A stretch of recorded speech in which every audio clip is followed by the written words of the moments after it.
Okay. Assalamu alaikum and a very good morning to all of you. Welcome to the third dialogue by Resurgent Bangladesh on the topic private investment during/post-COVID times, implications for Bangladesh. For those of you who are not aware of what Resurgent Bangladesh is, I would like to recap a little bit. Resurgent Bangladesh is an initiative to help private sector of the country in the context of COVID-19-led economic shock, and it was jointly launched by 4 leading business organizations and a private sector economic policy think tank. These institutions are Metropolitan Chamber of Commerce and Industry, MCCI, Dhaka Chamber of Commerce and Industry, DCCI, Chittagong Stock Exchange, CSC, Business Initiative Leading Development Build, and Policy Exchange.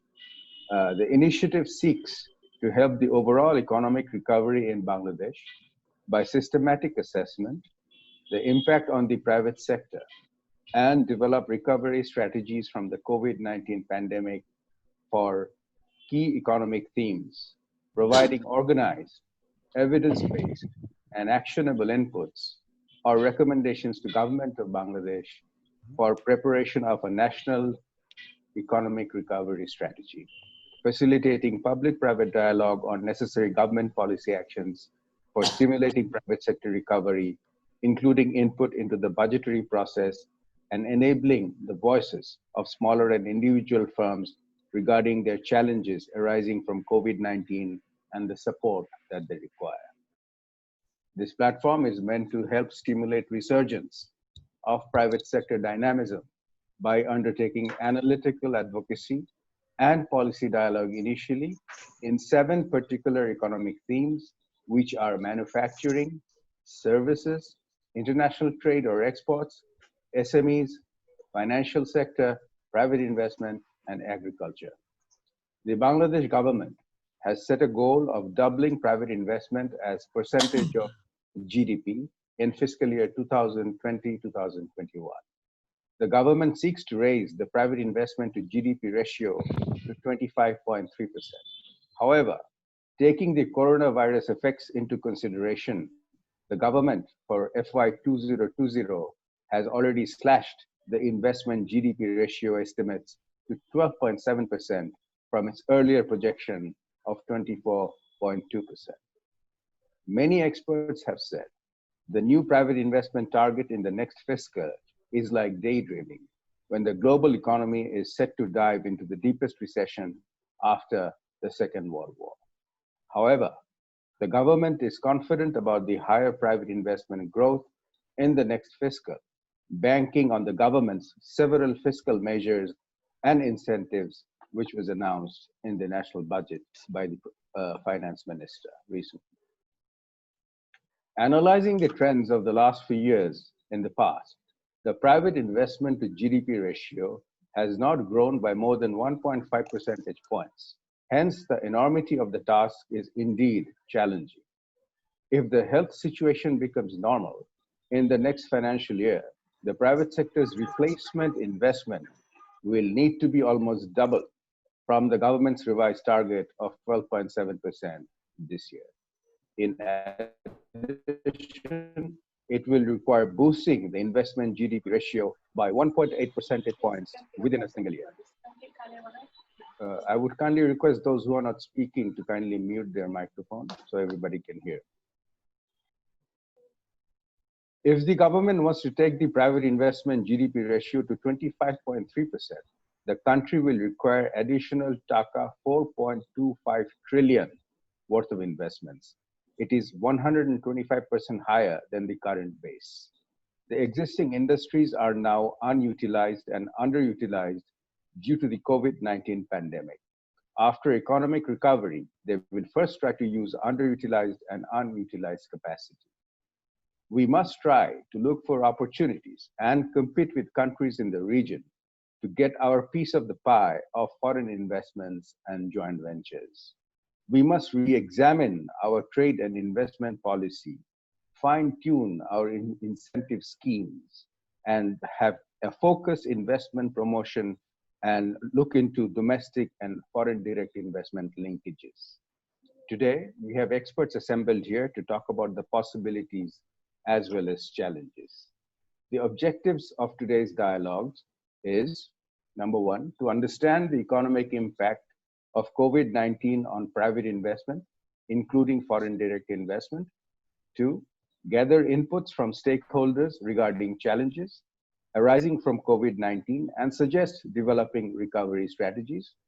Number three, understand the impact and steps taken by the government and what more actions/reforms are necessary over the medium term. Number four, prepare policy suggestions for remedy. This is the first in the series on investments. The other areas we are working on are SME, financial sector, services. We will have more dialogue when we have impact assessment results and more strategies ready. I would acknowledge the gracious presence of the Executive Chairman of Bangladesh Investment Development Authority, Mr. Sirajul Islam, as well as the Executive Chairman of BEBSA. And also we have the members of parliaments who are with us and the distinguished CEOs from the multinationals who has joined us today. Thank you very much for your gracious times. With those words, I would now like to hand over to the President of Metropolitan Chamber of Commerce and Industry, Barrister Nihat Kabir, to kindly moderate the rest of the session. Over to you, Madam President. Thank you very much, Asif, for a very succinct opening, which tells us, sets the stage for what we're about to talk to. But without much ado, I think I will ask Dr. Masroor Riaz to make his presentation, and then we will go on to our comments and open discussions. Masroor? Thank you, Madam President, MCCI. Just before I started, Asif Bhai, can I just request you to help, as the host, just help Honorable Bida Chairman to see why he cannot turn his camera on. So if there is something you can do from the control panel, the Honorable Chairman just... Masroor, I could do it. But it's now okay. Okay, it's all right. okay. Okay, wonderful. Thank you, sir. Thank you. Let me pull out the presentation. And let me just share the screen.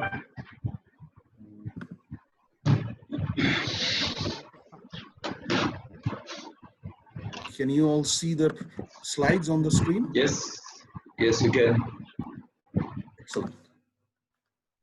Okay, so let me join Asif Ibrahim and Barrister Nihat Kabir in welcoming our distinguished guests and participants for today's today's discussion, the third Resurgent dialogue on private investment, titled "Private Investment in Uncertain Times: COVID Impact and Policy Implications for Bangladesh."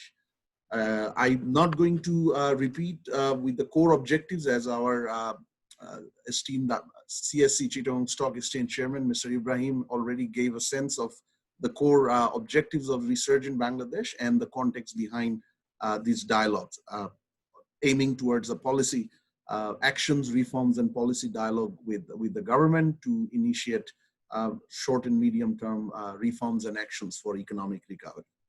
Over the next 10 to 12 minutes, I would briefly shed light on the overall economic dynamics or overall sort of trade and investment dynamics arising from the economic shocks of COVID, what it means for Bangladesh and where Bangladesh stands in terms of investment pre, during, and post-COVID, and the strategic opportunities as well as policy implications for us.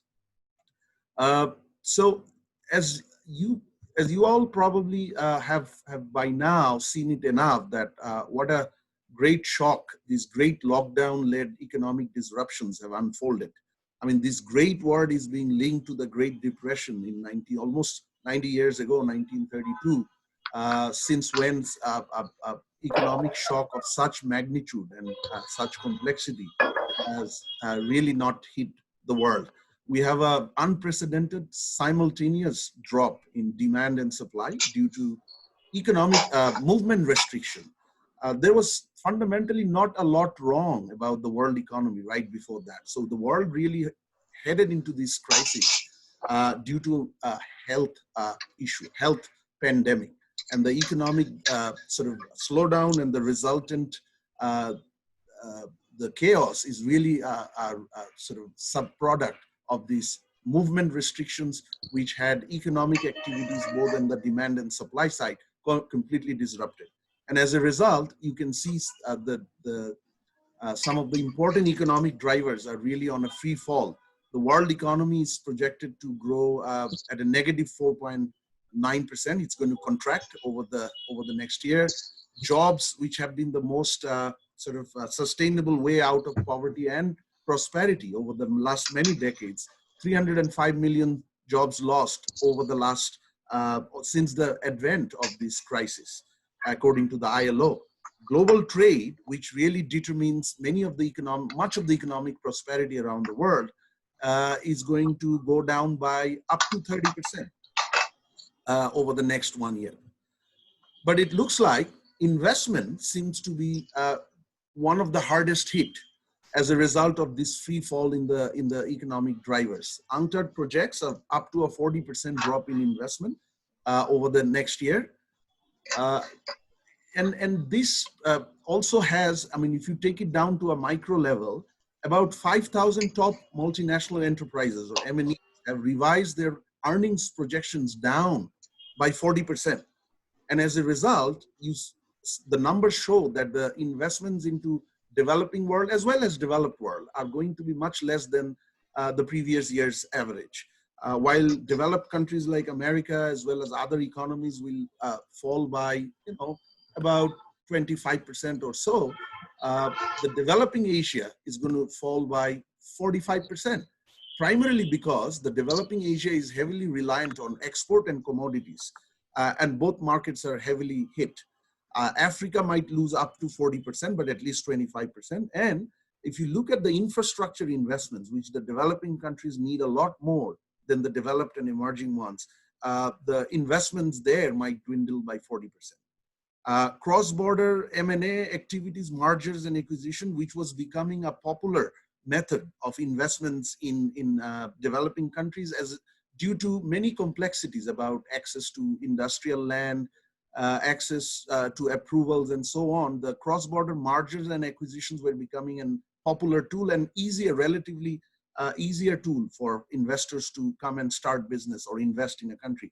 That's expected to go down by 50%. So Bangladesh, which has been performing impressively in terms of its growth over the past decade, about 7% on an average, is going to see an unprecedented drop in its growth or the economic growth pace. It will be less than 2% in the current fiscal. And it doesn't look much brighter, although it's going to go up by a little bit, but not much brighter in the next fiscal either.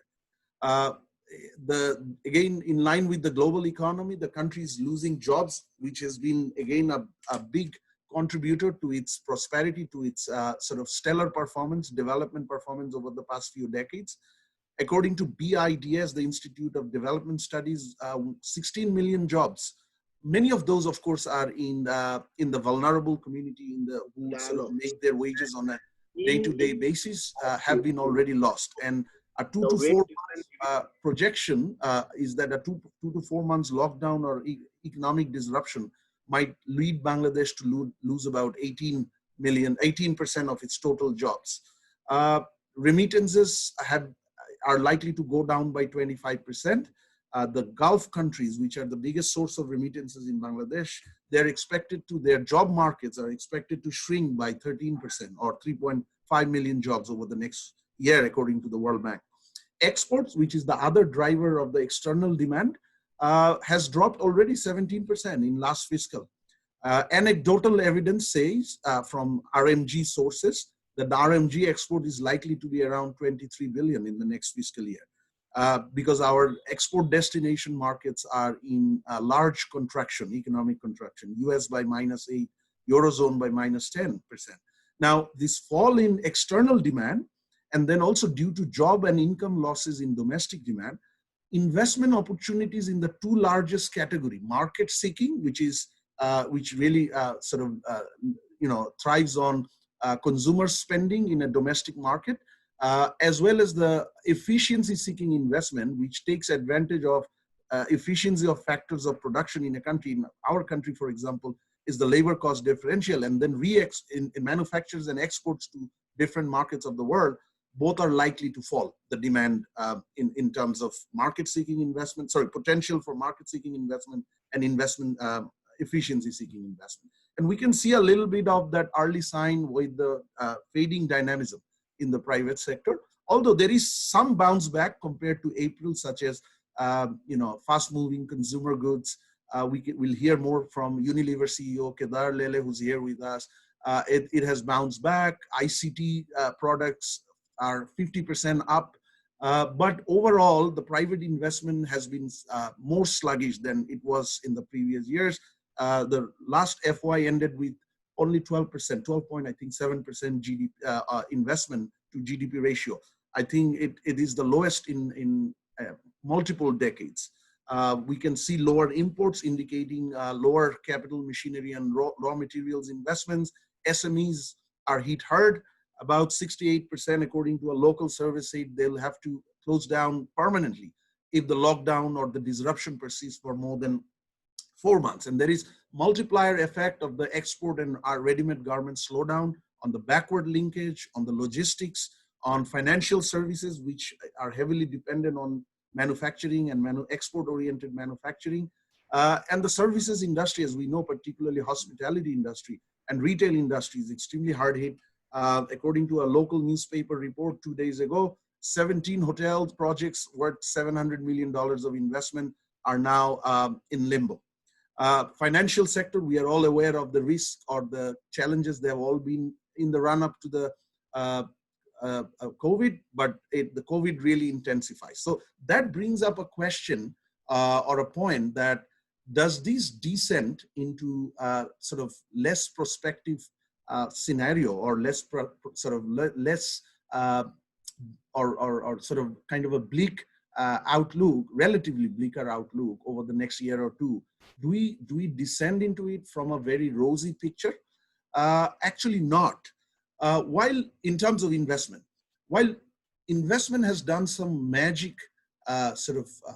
magical contribution to Bangladesh's development journey, we actually had already a mixed performance in terms of private investment in the run-up to COVID. And COVID situation really amplifies the problem and the complexities.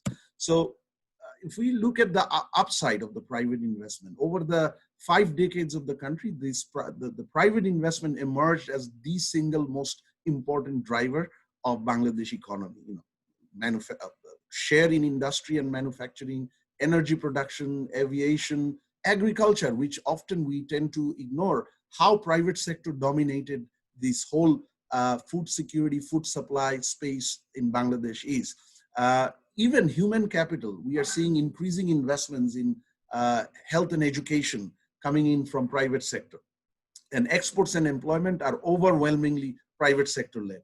However, where it really fell short in the run-up to COVID was that the private investment scenario fell significantly short of supporting Bangladesh's aspirations. Upper middle income country aspiration in next few years, and the 2041 developed country aspiration. The country needs about 2.2 million jobs every year. It needs about $350 billion investment in infrastructure in next 10 years or so, according to an IFC assessment. However, private investment to GDP, if you look at that, while absolute number of private investment has been increasing, but it was not increasing at par with the economic growth. It's been stuck around at 23% for last several years. FDI, if you look at the inflows over the last few years, we have not been doing as good as some of our comparator countries or neighboring countries. India, Philippines, Vietnam, certainly not. And if we look at the jobs, only about half of Bangladesh's working age population are really in employment at the moment.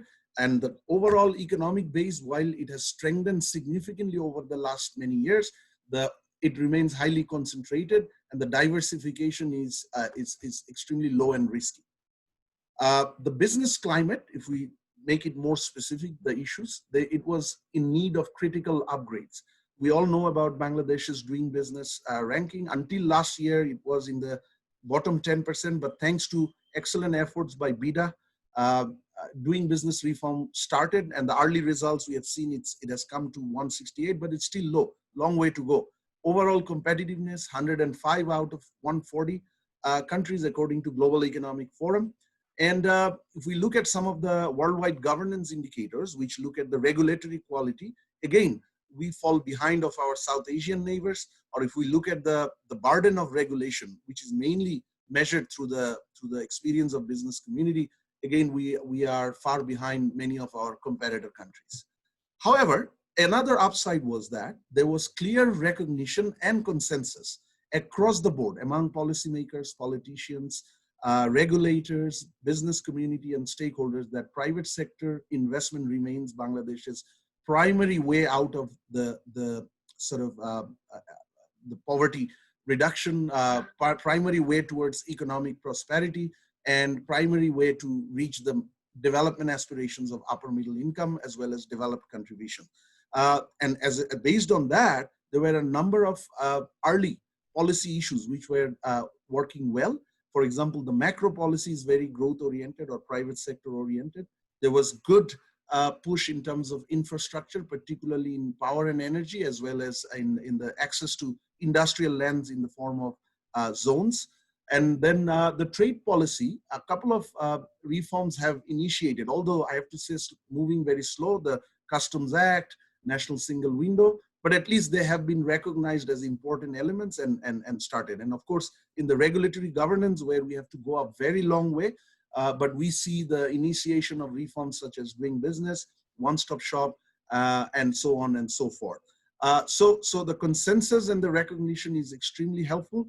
However, the sort of early reforms are still very limited and moving perhaps a little bit slow, which needs to be expedited. So what can we do? I think first and foremost, this is a changing world. COVID has sort of wreaked havoc in many ways, but it has also created many opportunities. So we really have to chart the changing waters first. Many of us seem to be very complacent about the stimulus. It has been extremely helpful. Bangladesh stimulus have been quick, bold, and inclusive.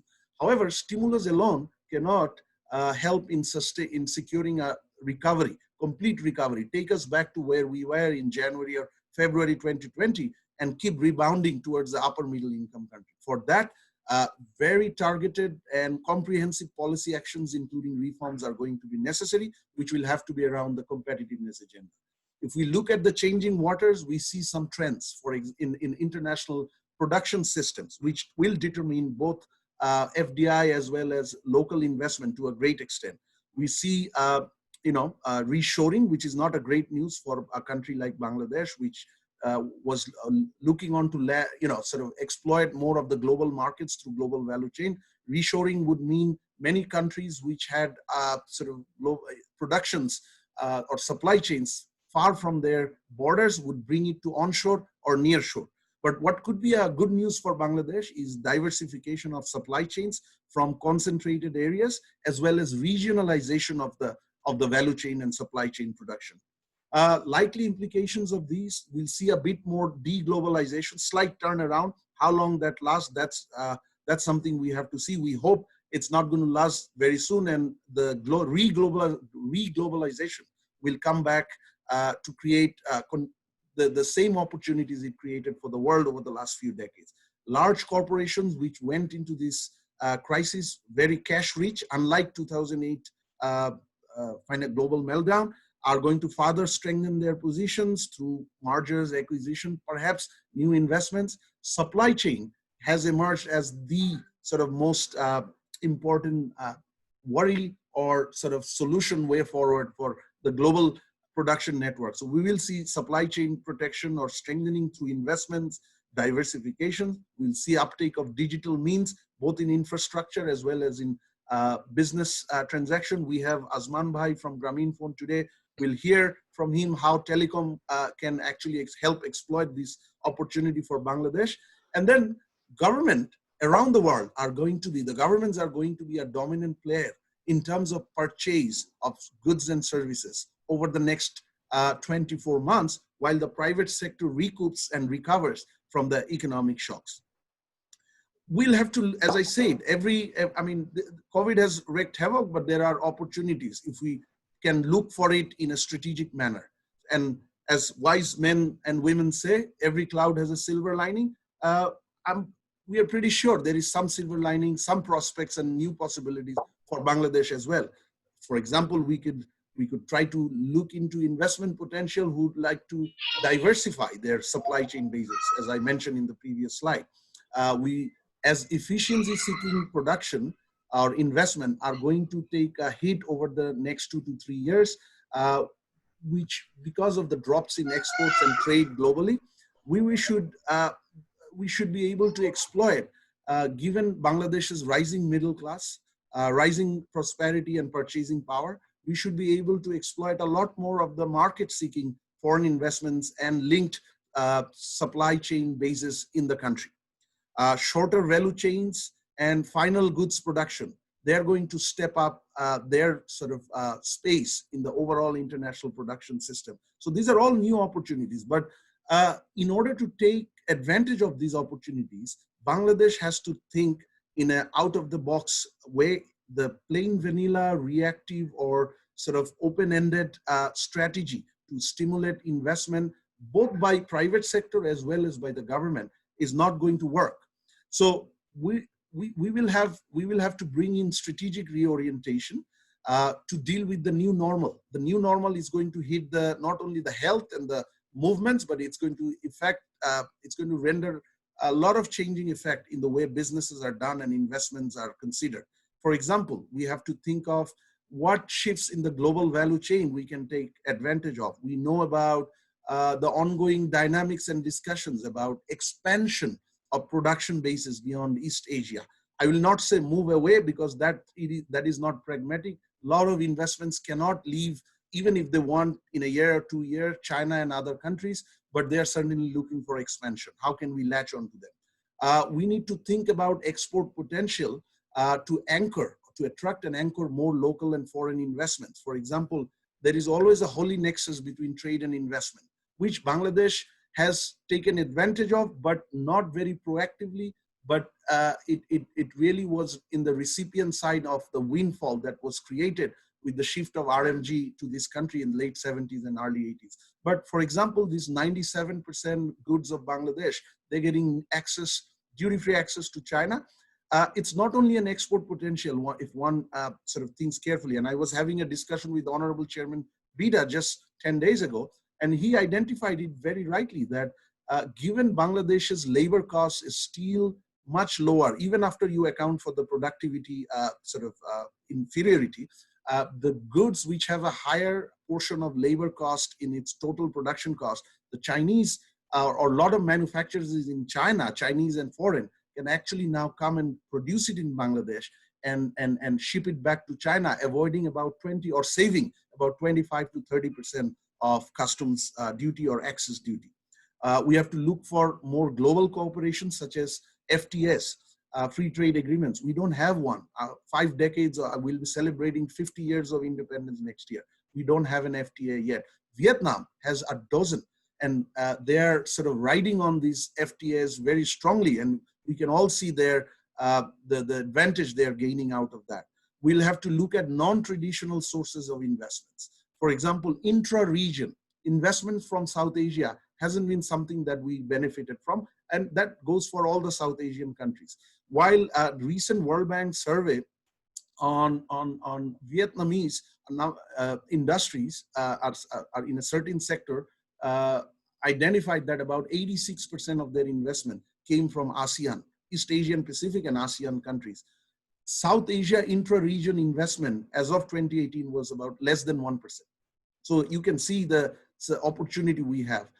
Climate investment opportunities. According to an IFC report, the market is going to be $23 trillion by 2030. Energy efficiency, renewables, climate-friendly agriculture, many other investment opportunities. And PPP, as I said, the government is going to be a dominant client or purchaser of goods and services over the next couple of years. this is a good time to sort of bring in, anchor in private investment through PPP opportunities, not only in infrastructure, but also in services and logistics, whereby the private sector can get the confidence and assurance of, the stable fiscal stance and the position of the government of Bangladesh, whereby they can get the assurance and come and invest. And most importantly, I would say that we need a paradigm shift in attitude towards FDI in certain sectors. Of course, overall, Bangladesh has been open in papers. Bangladesh is absolutely open to FDI, but we all know there are some skeletons in the closet. Sectors such as ready-made garments, logistics, healthcare such as pharmaceuticals or active pharmaceutical ingredients, they haven't had a lot of foreign investment in the recent years. I think these are also some of the sectors where Bangladesh has lots of competitive advantage. And if we want to bring in more domestic and foreign investments, we will have to exploit these ones. And to do that, one of the key strategic shift will have to be, we have to move from presenting ourselves as a labor cost advantage country to a country with many competitive advantage, the competitiveness value proposition. Of course, Bangladesh has a great market size and great competitive labor cost. And we will continue to, it's eroding the difference, but we will continue to enjoy that for several more years. But that alone is not going to help us in the new normal.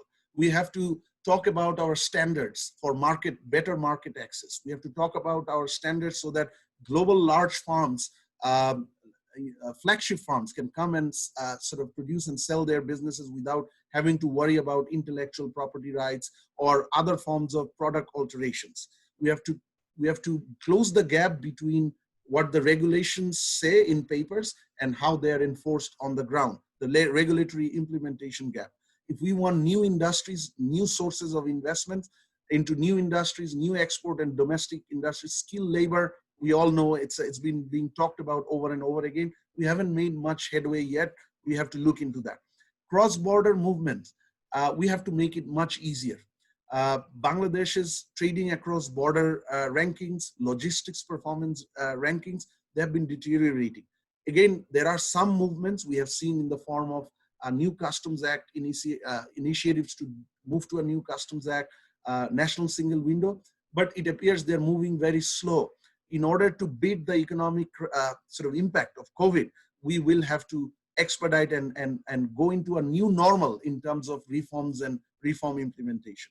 Access to critical inputs, power, industrial land, they are improving. They have improved already, but they need to improve further. But where we need to improve significantly is the trade logistics or the trade infrastructure, the ports, the transports, and so on. And finally, efficient reaction by authorities, which is, business world and a post-COVID world, it's going to be very fluid and dynamic. The institutional capability of the policy institution, regulatory institution need to be further strengthened so that they're able to continuously assess the fluid scenario and make policy changes and adjustment as soon as they're needed, just like what Vietnam has done for last 15 years. So a lot of people ask me what's different between Bangladesh and Vietnam. Several things, but the one thing that stands out is that from my experience of working briefly in Vietnam is that Vietnam has been their policy decisions were very timely, quick, and absolutely to the point, which is why they're now enjoying the windfall from the shifts in the global value chain as a result of global politics as well as COVID. I propose 5 front on behalf of Resurgent Bangladesh. These are nothing new, but we are saying that these have become far more important than they were before in terms of facilitating investments in an uncertain times, post-COVID times. Continue to strengthen and fast pace the establishment of investment related policy actions and reforms. So one-stop shop, doing business, but there are many sectoral approvals, telecom, energy, other sectors, streamline those approvals and registrations and government consents processes, make them more transparent. Industrial land, we talked about it, but facilitate easier movement of capital. Bangladesh's financial markets are under pressure. Banking has been ailing before COVID, and it's under even greater pressure after COVID. We need to sort of open up opportunities to tap into global markets for a greater and much more competitively priced pool of finance. Promoting greater coherence between trade and investment policies. Instead of making those policies in isolation, we need to see how we can actually synergize the trade policies, trade opportunities to investment policies and investment opportunities. Investment incentives. I think surveys after surveys globally have sort of shown and proven repeatedly that fiscal incentives, tax breaks, some importance to the investors, but they're not one of the top things that the investors look for when they go for a new investment as foreign or local. They look for, in a country like Bangladesh, they're looking for policy certainty, policy consistency, timely policy response. They're looking for, in terms of access, they're looking for faster access to inputs or raw materials. They're looking for faster access to financial flows, both inflows as well as outflows. So we have to fine tune the investment incentives in terms of what the investors need. We need to, BIDA has been working, I know from personal experience, in order to develop some strong targeted investment promotion strategies. So we have to design these investment promotion strategies in a very focused way in line with the emerging opportunities, which should also reflect the retention strategy. About 50% of foreign investments globally, as well as in Bangladesh, are from local existing foreign investors. And when we actually talk about FDI, we cannot only talk about those who may or may not come next year or year after. We also have to talk about the ones who have already placed their confidence in Bangladesh and are operating in Bangladesh. So the retention strategy needs to be also a very efficient one. And finally, for local investments to exploit better sort of share or exploit in a stronger way the foreign investments, the export markets, linkages in terms of SME needs to be sort of linkage policies and linkage related strategies need to be developed so that the local producers and investors take better advantage of global markets as well as foreign investments in Bangladesh. I'll stop with this slide. There are many specific reforms in some of the important areas for private sector.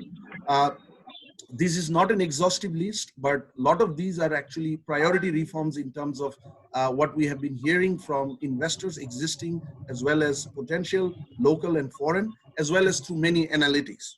So this is a menu of options in terms of what the government can do, perhaps consider doing in order to better weather the shocks of COVID and in order to sort of fast pace this very important lever of Bangladesh's development, private investment, both domestic and foreign. I'll stop there. Thank you very much. Over to you, Nihadapa. Thank you very much, Masroor, for a very concise but very comprehensive summary of the issues facing us in the months and years going forward regarding to both foreign and domestic investment. There is somebody who has a mic on with some background noise. I'd be grateful if the mic could be muted. Thank you. I just want to make that point again that this the discussion today is not just about foreign investment. It is about domestic investment. It is about investment in the economy of Bangladesh as a whole in the post-COVID or the ongoing situation, because we don't yet know when we will be in a post-COVID situation. I also would like to point out, I would like to rather emphasize that today, unusually for our dialogues, we have invited two members of parliament specifically to make sure that our concerns from the private sector are discussed not only within the legislature. Sorry, আমি presentation দিচ্ছিলাম এইজন্য আপনার মেসেজটা দেখতে পারিনি ফোনটা আপনার হোয়াটসঅ্যাপে পাঠিয়েছি মোশারফ ভাই ইমেইলে পাঠিয়েছি আমি আবার এখন কিসে পাঠাবো Sure, you need to mute your mic. ইমেইলে দিচ্ছি আচ্ছা ইমেইলে দিচ্ছি এখনি Yeah, thank you. The reason that we have asked our esteemed members of parliament to be here today is that we want this discussion to form a part of their discussion in Parliament and also within the political policy-making sphere. Because we talk among ourselves a lot, but we want our concerns to be reflected much more seriously in the policy-making discussions, which we don't always find there. And because of this particular emphasis, the two members of Parliament who, one has joined us and one will be joining us. One who we have with us here is Ms. Wasika Aisha Khan, MP, and she is the Secretary of the Finance and Planning Subcommittee of the Awami League, as well as a Standing Committee member of Standing Committee in Parliament for Public Estimates and Public Accounts Committee. And the other MP we are hoping to have join us is Mr. Naim Razak, who is a member of the Parliamentary Standing Committee on Foreign Affairs. And these are two very crucial areas where we want our discussions to be reflected. I will now request our first discussant to please speak. Let me introduce Mr. Kedar Lele, who is the MD and CEO of Unilever in Bangladesh. And if I'm not mistaken, Unilever has had a very good experience in Bangladesh as a foreign investor and has a long and successful history in Bangladesh. Kedar, may I request you to speak, please? Yes, can you hear me? We can see and hear you. Oh, wonderful. Thank you very much. What an opportunity. And first of all, Assalamu alaikum and a very good morning to everyone, guest of honor, Chairman Bida, respected members of Parliament, of course, Chairman Bebza is here, Nihad Apa, President of MCCI. There's also, I understand, Honorable Chairman of NBR, past Chairman Mr. Musharraf Bhuiya, and my friends and colleagues from private sector. Thanks for the opportunity, but of course, I do want to ask the question you must be having: why is Kedar Lele or Unilever, here and has the eligibility to speak? So I must first present my credentials in a half a minute to say that 22 years that I've been working, 16 of them with Unilever, have been a sales and marketing person, and in Bangladesh for the last 3 years. And Unilever is one of the longest standing foreign investors in Bangladesh, in partnership with, some of you may not know, Ministry of Industries, and with a consistent dividend provider to the ministry, and one of the highest taxpayers in the country with the tax medal awarded for 6 times in the last 7 years. And people who know tax medal award also means that with NBR, we have 0 outstanding matters at the end of every year. And it says a lot about how compliant we would have been in this country all 49 years of our existence. As a matter of fact, we are 56-year-old with the first manufacturing unit which came up in Kalurghar, but I'm counting from creation of Bangladesh time. Also, having recently concluded the largest deal on Dhaka Stock Exchange, buying GSK's 82% stake for over 2,000 crore, you can see that our commitment to Bangladesh is absolute and unwavering. Apart from 6 employees, which includes myself, everyone out of 1,400 is a local Bangladeshi, and we are a net exporter of talent out of Bangladesh. There are more Bangladeshis working in Unilever world than global Unilever people working in Bangladesh. And we've been working with a principle that what is good for Bangladesh is good for Unilever, not the other way around, right? Because it is building this business over a long period of time with a multi-stakeholder model has brought Unilever brands to be so loved by consumers of this country. And it is yet sometimes surprising that regulators still do not wish to maybe work with us closely or challenge us to find ways and means to promote and drive Bangladesh's agenda on the growth path. Now, one reflection that I have, and I've heard from people in the corridors and maybe in an informal manner, is a perception that Bangladesh doesn't need FDI to grow. And Masroor's fantastic presentation had the number. 1% is the contribution of FDI in the country's GDP. Now, all of us must appreciate that FDI also brings with it latest technology, transparent and competitive working standards, integrity and disclosure, because usually MNCs are driven by the most stringent corporate audit standards across the world. We develop the talent, and MNCs also become a driving force for professional and personal growth. No surprises that MNCs dominate the most preferred employer list in Bangladesh year after year for professionals and students. And we ourselves at Unilever have been a school of leader, with more than 10 companies today being run by people who started their career with Unilever. Now, the first question I have is, do we recognize as a group that our regulatory environment or tax regime is unpredictable? Do we reckon that MNCs have been complaining of lack of level playing field for years? If we do not, then there is little that I can say today. Yeah, because if we do recognize these two things, then that recognition is a first step towards resolution of that problem, and it cannot be a lip service anymore, because crisis has given us an opportunity to reset not just our lives, but also the fundamentals of business climate. And it could be one of them. I'll give you a small example. We import a large amount of bulk raw material into this country.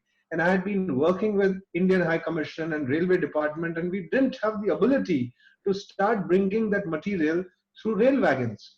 Crisis allowed us, because Petropol border got stuck, 3,000 trucks are parked there. We managed to get the first consignment of 600 tons of 24 wagons, and 24 wagons can replace 60 trucks from the road. Now, such an efficient way of transporting bulk raw material between two countries couldn't have been done unless there was a crisis.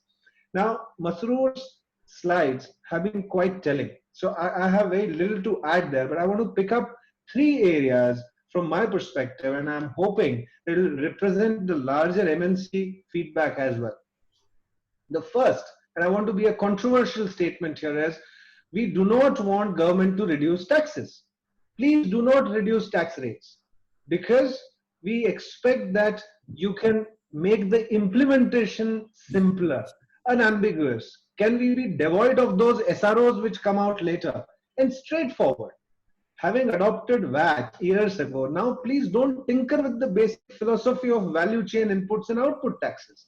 Selective disallowance which comes in, imposition of various conditions and restrictions on items. This goes against the basic tenets of VAT on which this country adopted this tax regime.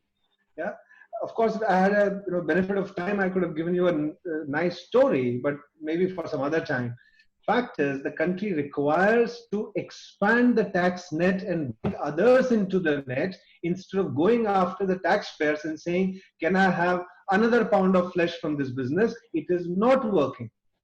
Second is an idea. And this is an idea which comes from me, because just like all Bangladeshis, I love this country, Bangladesh, but I also love India.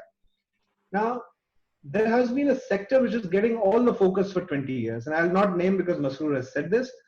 My learning in Bangladesh in 3 years is, shouldn't we be looking at utilizing quality of our agricultural output? Look at the example of Netherlands. It's the world's top exporter of potatoes and onions, and the second largest exporter of vegetables overall in terms of value. More than a third of global trade in vegetable seeds originates in Netherlands. We are blessed with top quality of soil in this country. We're the 6th largest producer of rice, but we are not using agriculture to move into a sector which could change the game for Bangladesh. Or for that matter, green financing, inviting FDIs to set up sustainable businesses which do not disturb the ecological balance of this country. Let's be the late risers of industrialization, a model country which does not destroy the ecological balance while it goes towards industrialization. And just an idea on offer. We all know that Bangladesh doesn't have raw material for industries. What we have is human and intellectual capital. Rest is physical material movement supported by an environment for finance to flow in and out. FDI will come in if it sees that there is a hope for profits to be able to be taken out. We got to fix customs. All of us know it. When do we do it? The ports, access to finance for businesses to prosper, generate local demand for industry to sustain and grow. Two small examples, and then I will, of course, give it back to the President. One, we spoke about intra-region dependence to be found out. 7 states of India are in the northeast, which are all connected by a chicken neck, and India wants to develop the northeast of the country. What stops us from creating a raw material route which gets into Bangladesh, a factory towards, in Sylhet region and all, and then offering India that all of northeast products could be exported from Bangladesh to India? It's a 5 to 6 year conversation, a project which can be taken up. Or for that matter, we spoke about going beyond, increasing the domestic demand. Now, how do you increase domestic demand? All of the businesses do use a trick called promotions. In this budget, promotion expenses have been stopped, or there's been a bar because government wants to impose more taxes and promotions. So there's one, we were trying to do some promotions to offer more value to consumers under this crisis. Now I'm standing between a rock and a hard place, whether to promote and generate demand, or should I simply say whatever is there, we'll try and pay taxes on that. So this circular vicious cycle of our management is not helping the cause of the countrymen or communities or our consumers. Time to wake up and use the crisis as an opportunity to fix and reset our businesses. That's my humble request to all of you. Thanks, Yadava. Over to you. Thank you very much, Kedar. For our next speaker, I would like to invite Mr. Syed Naseem Manzoor, who is the former president of the Metropolitan Chamber of Commerce and Industry and of the Leather and Footwear Manufacturers and Exporters Association of Bangladesh, and currently CEO of Apex Footwear, who has experience both on the domestic and the foreign side of business. Naseem? Thank you, Nihat. Honorable members of Parliament, Wasika Aisha Khan and Nahim Razak, our chairman of BIDA, and of course the chairman of PEPSA, and other respected members of the private sector. Assalamu alaikum, good afternoon.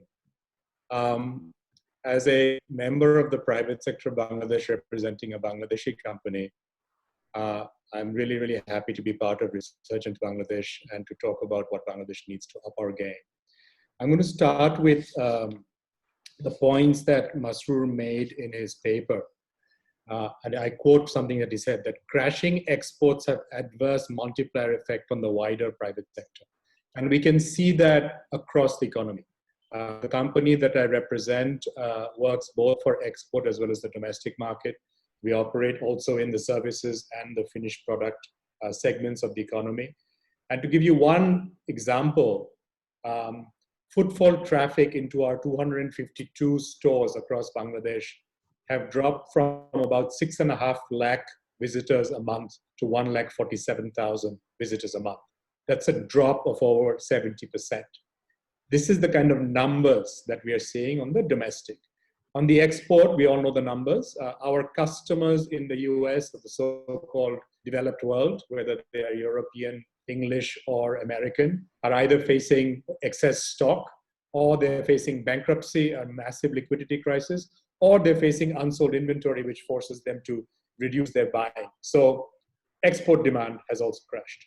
Now, the Bangladesh economy has been characterized by what I like to call the 3 drivers: agriculture, as was mentioned, remittances, and exports. And right now, 2 out of the 3 are in trouble. Agriculture is still continuing to perform, and thank God, because we still manage to feed this amazing population in a tiny country. Now, I'd quote again something that Masroor said: COVID is opportunity for bold moves. And I think the point that Kedar made, that I think we need to get out of our comfort zone, that there is a queue of people waiting across the world wanting to come to Bangladesh to invest. First and foremost, I think people who have invested in Bangladesh, such as Unilever, such as GP, such as BAT, and such as Bangladeshi companies like Square, ACI, and Apex, need to tell the story. And we are the first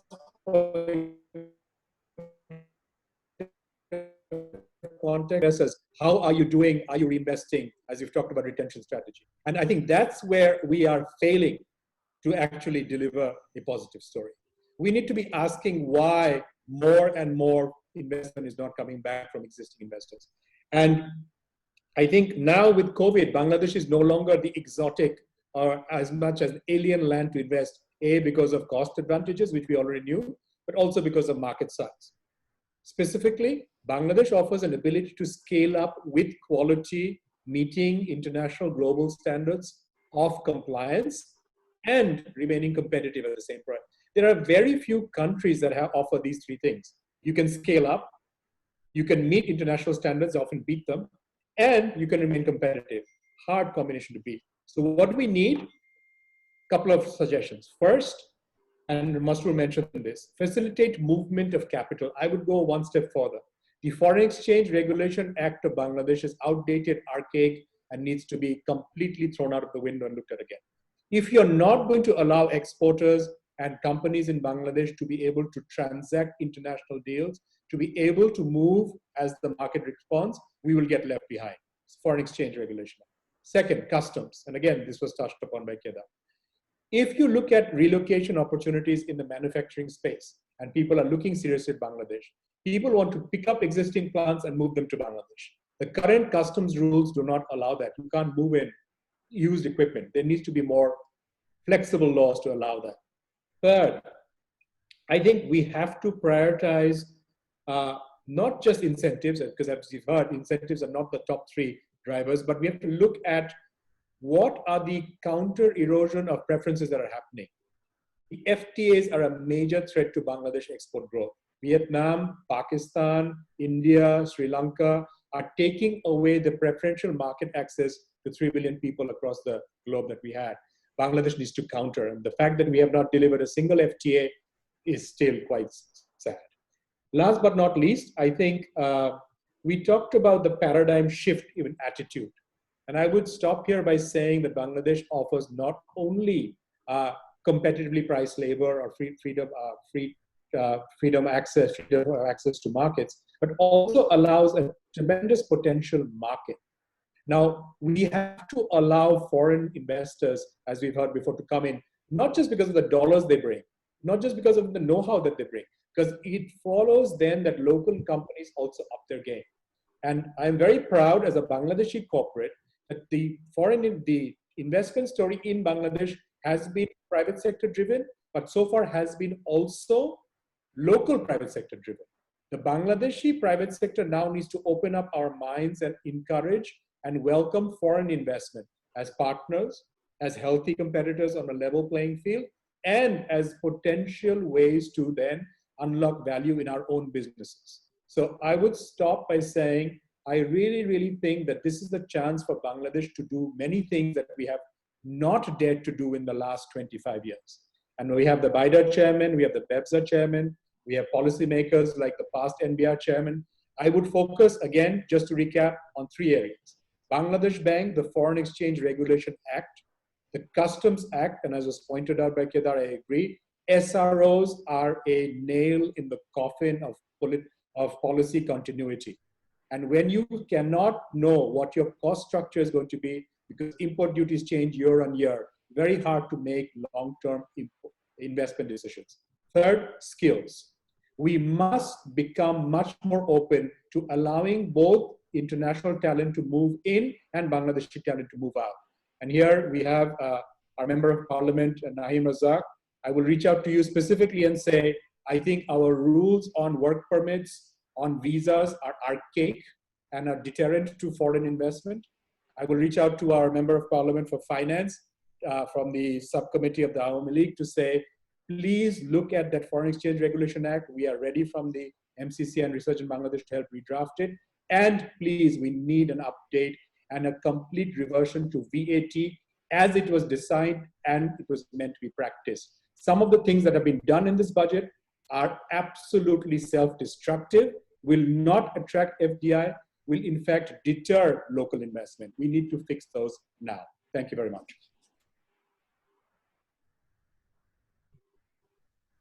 Thank you very much, Naseem. And I must join you in expressing the irritation that we all feel at the state that both FERA is and the National Board of Revenue is. We have been talking about this, and I think as far as the National Board of Revenue is concerned, as far as VAT, income tax, and customs is concerned, it is no longer just that we can work at the fringes and every year go around and beg for a 1% change here and a 0.5% change there.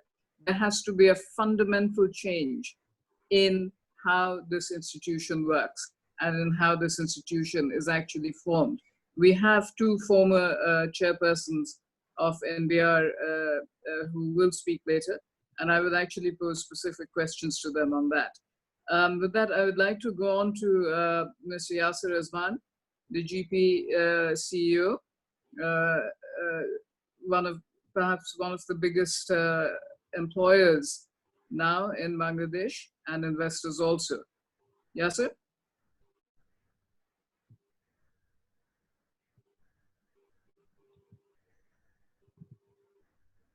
Yasir, do we have you here?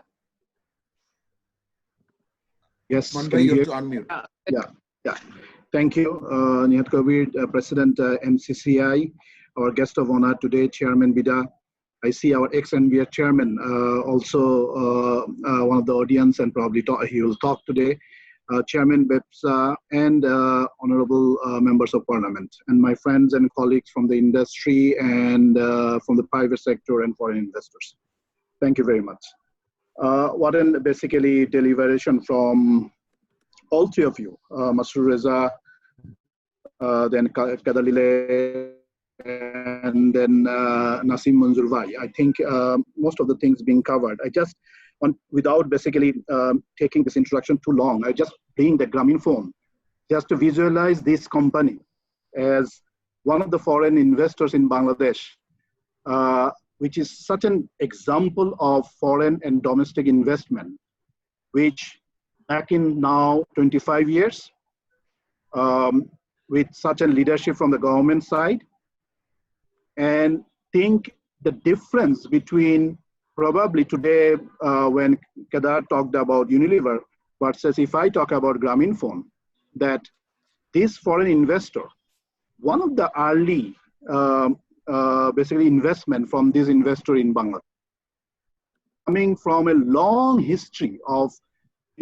multiple different countries to run mobile telephone services. So if you talk about beyond Norway, I think Bangladesh was either number 1 or number 2. Hungary was basically one of them coming. Today, they are probably multiple countries. So this is a foreign investment example where with the domestic investment, with the local talents, I would say the local talents in Bangladesh, which made a company which is today the number 1 taxpayer, by far probably with a gap with the second largest one, and still making very profitable business, I would say, in Bangladesh. Now, the question is what Kedar probably mentioned, that this should be a case, an example to showcase when we talk to the investors. And being the CEO of Grameenphone, I need to basically participate in different investors forum. It's like every quarter either we do the road shows or they come and they connect with us. And what story we talk about? 25 years back, the facilitation from the regulators, from the government, and the investors, both locally and foreign investors. And where are we today? I would not like to probably repeat what we have already heard, but I would also like to question myself that do I have the courage to show my frustration even? So I think that's something we need to question. And why so? If I try to hear the investors when we talk to them, there is nothing much. They mostly talk about the regulatory environment. We have talked about tax. Kedar mentioned that we don't want tax to be reduced. I would just echo the same thing. We don't want that. We need the predictability into the regulatory regime. Likewise, in case of VAT, dispute resolution. You may have dispute. Large companies globally, all 500, Fortune companies, everyone will have the legal disputes to in the local markets. But how do you deal with that one? I think such an example, even in Bangladesh, being last 25 years, I can tell you that Grameenphone is not an example in Bangladesh. It is an example in the Southeast Asia in terms of its forward-leaningness when it started investment. It's the quality of services and the contribution to the national GDP. So if the telecom experts rank Grameenphone, it comes in one of the top ones in Southeast Asia. And with that level of basically success stories in Bangladesh, we see that this market gives an immense potential to attract more such investors. But we need to also keep in mind that when you bring COVID into the context, COVID is not only in Bangladesh. So COVID is globally everywhere. Now, if you ask Telenor or our investors to invest in Bangladesh, they will all, of course, compare with some other countries. So because resource has a scarcity. So it's not that they can invest everywhere. They will invest where the return is high. They will invest where incentive to reinvestment is there. Invest where your license infringements are not there. Your license is being protected. So I think I'll not reinforce more on this areas. What we hear from our investors is mostly regulatory and business environment.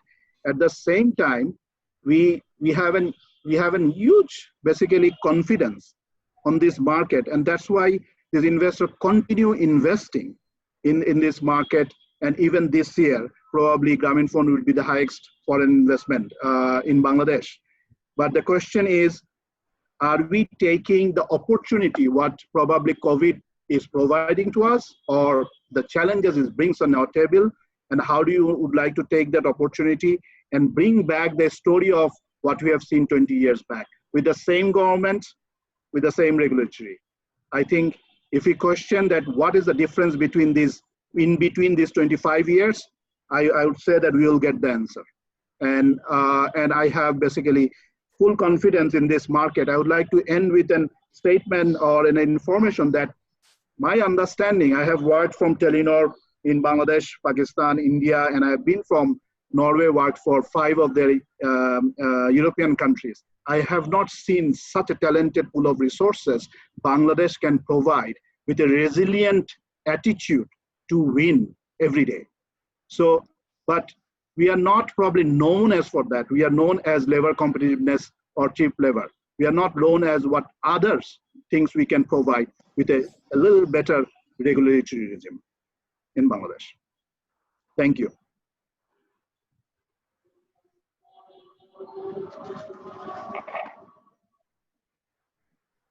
Thank you very much, Yasir, for your statement. We now have our last discussant, our last designated discussant, Mr. Musharraf Hussain Bhuiya, who is the immediate past NBR chairman. But I have a very specific question for Mr. Bhuiya, which is that over the years, why is it that none of the major reform moves which have been taken for the National Board of Revenue, why is it that we have not been able to complete any one of them? In customs, the Asicura models, the most important models have not been made operational. In VAT, we seem to be going backwards. We are going backwards to the VAT Act of 1991. And after so many years and so much resources spent, the VAT Online project has now ground to a halt. Similarly, we just have marginal changes in the income tax regime. So in your comments, sir, if you would kindly address those issues as well. Thank you. Mr. Musharraf Hussain Bhuiya. Thank you, Ms. Nihat Kubir, for inviting me to this discussion. I'm sure that the effort that has been taken by the Resurgent Bangladesh will help a lot to boost foreign direct investment in this country. and also it will promote local investment as well. The benefit that we get from the foreign direct investment is the employment opportunities and transfer of technology and market benefit, generation of facilities in the market, and at the same time skill development. NBR from the very beginning has been trying to facilitate investment in this country. Unfortunately, the policies that NBR adopts does not continue for a long time. In many cases, the policies has been changed very frequently. During my 2 years tenure in NBR, I tried to continue policies and continue the rates of taxes and duties so that the investors can understand what they are getting and how they will invest. Several projects have been undertaken by NBR, and I also inherited some projects, for example, National Single Window, then VAT Online project, and Bytex project. In some of the projects, the problem was with the selection of foreign consultant and contractors. For example, in the VAT Online project, the contractor FPT from Vietnam is a controversial contractor. They have already, they have completed the Bytex, I mean the tax project, but did not deliver the deliverables that they should transfer to NBR. And the NBR people also did not receive what they should receive from them. They are operating the VAT Online project. It is also in the verge of finishing, but they have not completed the whole. They should do so far.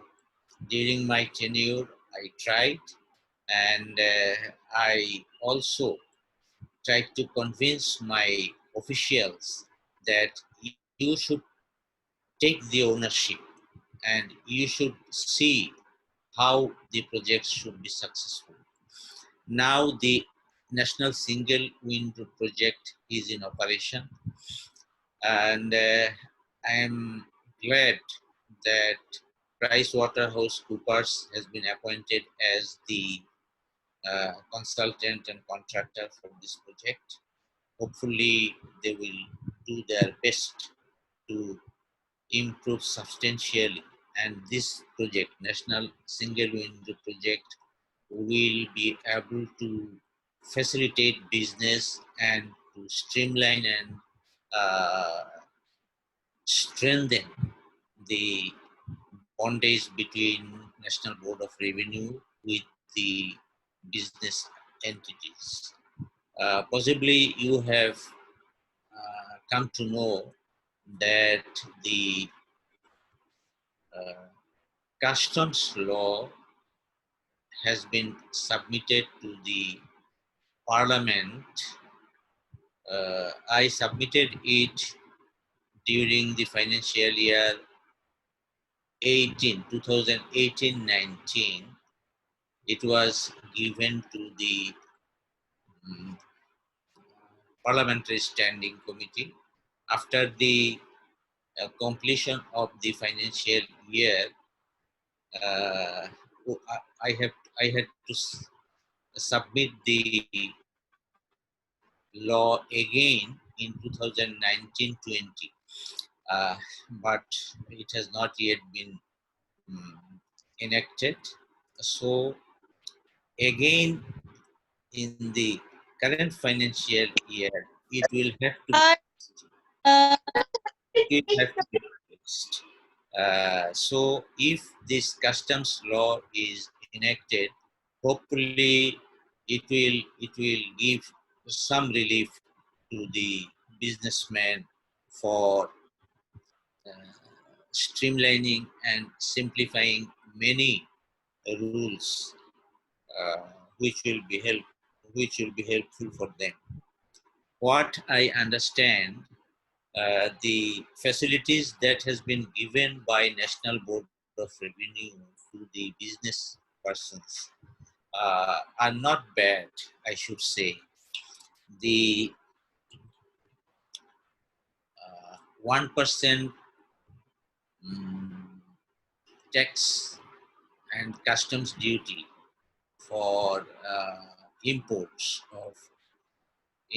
of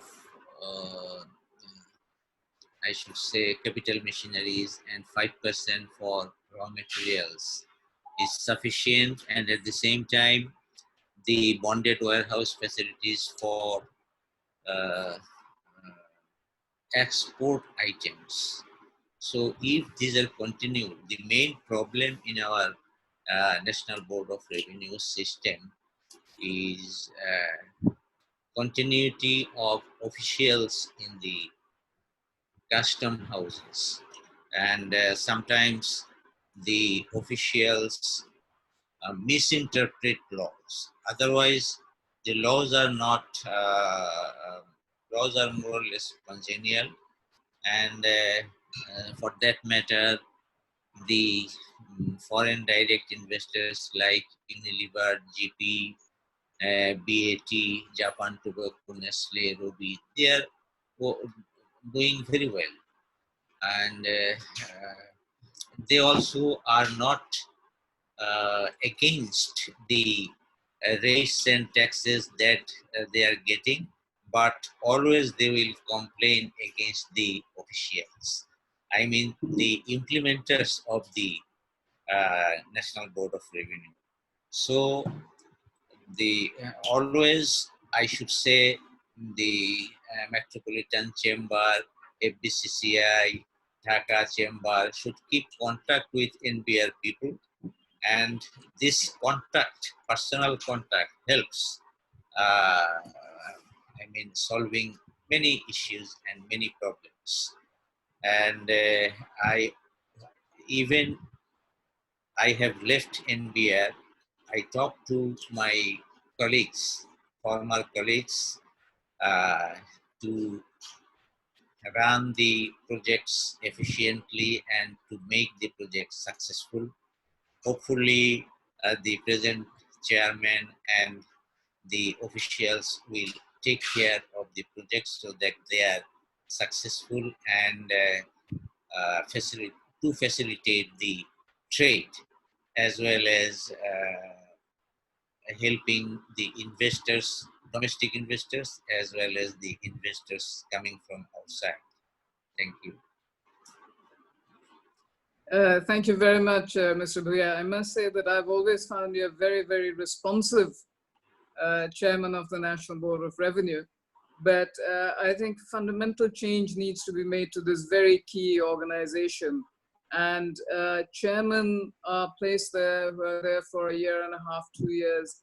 That is probably not long enough for meaningful reforms to be undertaken. And also there has to be a bifurcation between the policy formulation, the tax policy formulation, and the tax administration, which is another topic that Resurgent Bangladesh will be taking up shortly. We are at the end of our designated speakers list, so I will now be opening up the floor for discussions, but I will volunteer the first speaker, which will be Ms. Nuria Lopez, the president of Spain, the Spanish Chamber of Commerce in Bangladesh, since you're up very early and you're joining us from Spain. Please go ahead.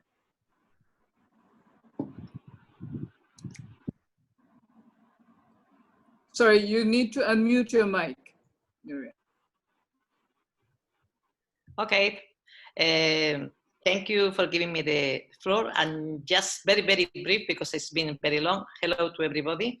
Just, I would like to say that I agree in all the points, and I was seeing that very interesting points in whatever my colleagues from the private sector says before. I think in Bangladesh, we have a very successful story of growth with the government sector being the leader of this development, but we have to change the model now. And COVID will be a very good opportunity to do that, because we have to understand that depending only on one sector, we cannot move ahead. We need foreign direct investment. This is probably the key point in how to be more successful in Bangladesh. And especially, I would like to put again my interest in bringing more European foreign investment. For whatever reason, we don't have enough investment. If we can see the relations between Bangladesh and Europe, they have been very strong as a donor, and the relation between the donor and the receiving country, it's not enough anymore. We are partners now. I don't see that.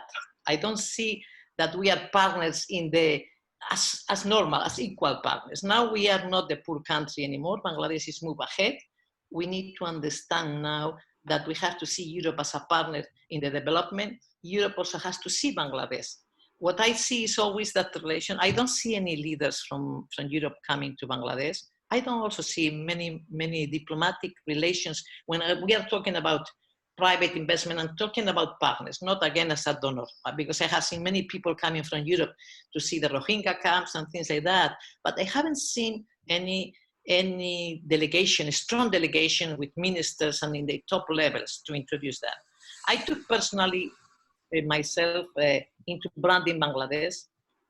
I am private sector. It's extremely difficult to do that alone.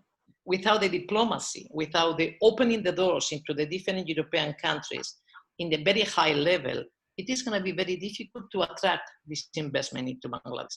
So first, I will just put one more point. Diplomacy has to be more strong between the European countries and Bangladesh in the economic side, not in again, I re-emphasize, this donor relation is very good, but we need to go partners. We are equal now. We are not a poor country anymore. I want to move on that direction. And the secondly is we have to explore, and the private sector has to be very, very, very brave on that. We need to explore more sectors, like automobile sector into the electric ones. Electric ones are coming soon. We have to forget about the other ones. Let's focus in something that is new, where we can start now building up and be ready to compete in these new sectors. If we want to do and want to compete in the sectors that other people already explore, we will be always in, the last in the line. We have to be exploring these new areas, and we have to be growing more in education, because we need to have vocational training more strong in Bangladesh. Otherwise, these new companies will not be able to come. And from my colleagues from the European private sector, I will be happy we can try to make a kind of lobby for branding Bangladesh, giving these full stories to the new investors to come in a way that we can try to organize this in a much better way. Because if they explain these good stories, it's easier for us, the chambers, and whoever is involved in promoting Bangladesh to explain. I do that in Spain now. I was talking to I was doing a seminar with the commercial office of Bangladesh in Madrid, talking to the Confederation of Chambers in Spain, trying to explain them how Bangladesh opportunities are very strong and that they have to focus, but they don't know anything about Bangladesh. So we have to move on that direction as well. And again, what I say is we need to have more strong diplomacy relations, because I want to see more European investment. I want to see a European economic zone in Bangladesh. This country, Europe has been present in Bangladesh all the time. We don't have an economic zone, European economic zone. Why? Japan is having it. Other countries are doing that, but Europe is not moving very fast in Bangladesh, and we need to try to change that kind of direction. Thank you to all. Thank you very much indeed, Nureyev, for joining us and for making these very valid points. And I particularly draw the attention of Naeem Razak MP to your comments about Europe being a partner in commerce. and proper diplomatic effort being made in there, because he is a member of the Parliamentary Standing Committee on Foreign Affairs. And of course, the issue of vocational training is receiving a lot of attention here in Bangladesh now at the moment. May I request Mr. Sharif Islam, the Executive Advisor of Deloitte, to please make a few comments? Good afternoon and assalamu alaikum. This is Sharif Islam, a former international banker and United Nations professional. And I am Executive Advisor of Deloitte, Bangladesh for the last 2.5 years. And Deloitte is proud and glad to be a knowledge partner of Resurgent Bangladesh. On this private investment area, I would like to make a general comment. Bangladesh, with its location at the center of the Asian mega marketplace, is ideally suited to become a global industrial hub or global industrial network. We are not talking of only relocating industries away from China. We need to speak about reinvestment of those industries which are no more feasible in China due to many-fold increase in labor costs and other reasons. So it is not only bringing the investment of Japan, Korea, Europe, America, Australia in China, but to bring industries from China as well. It would be strategic for China to invest in industries in Bangladesh and sell products to countries in Asia. Even the trade between China and India can take place better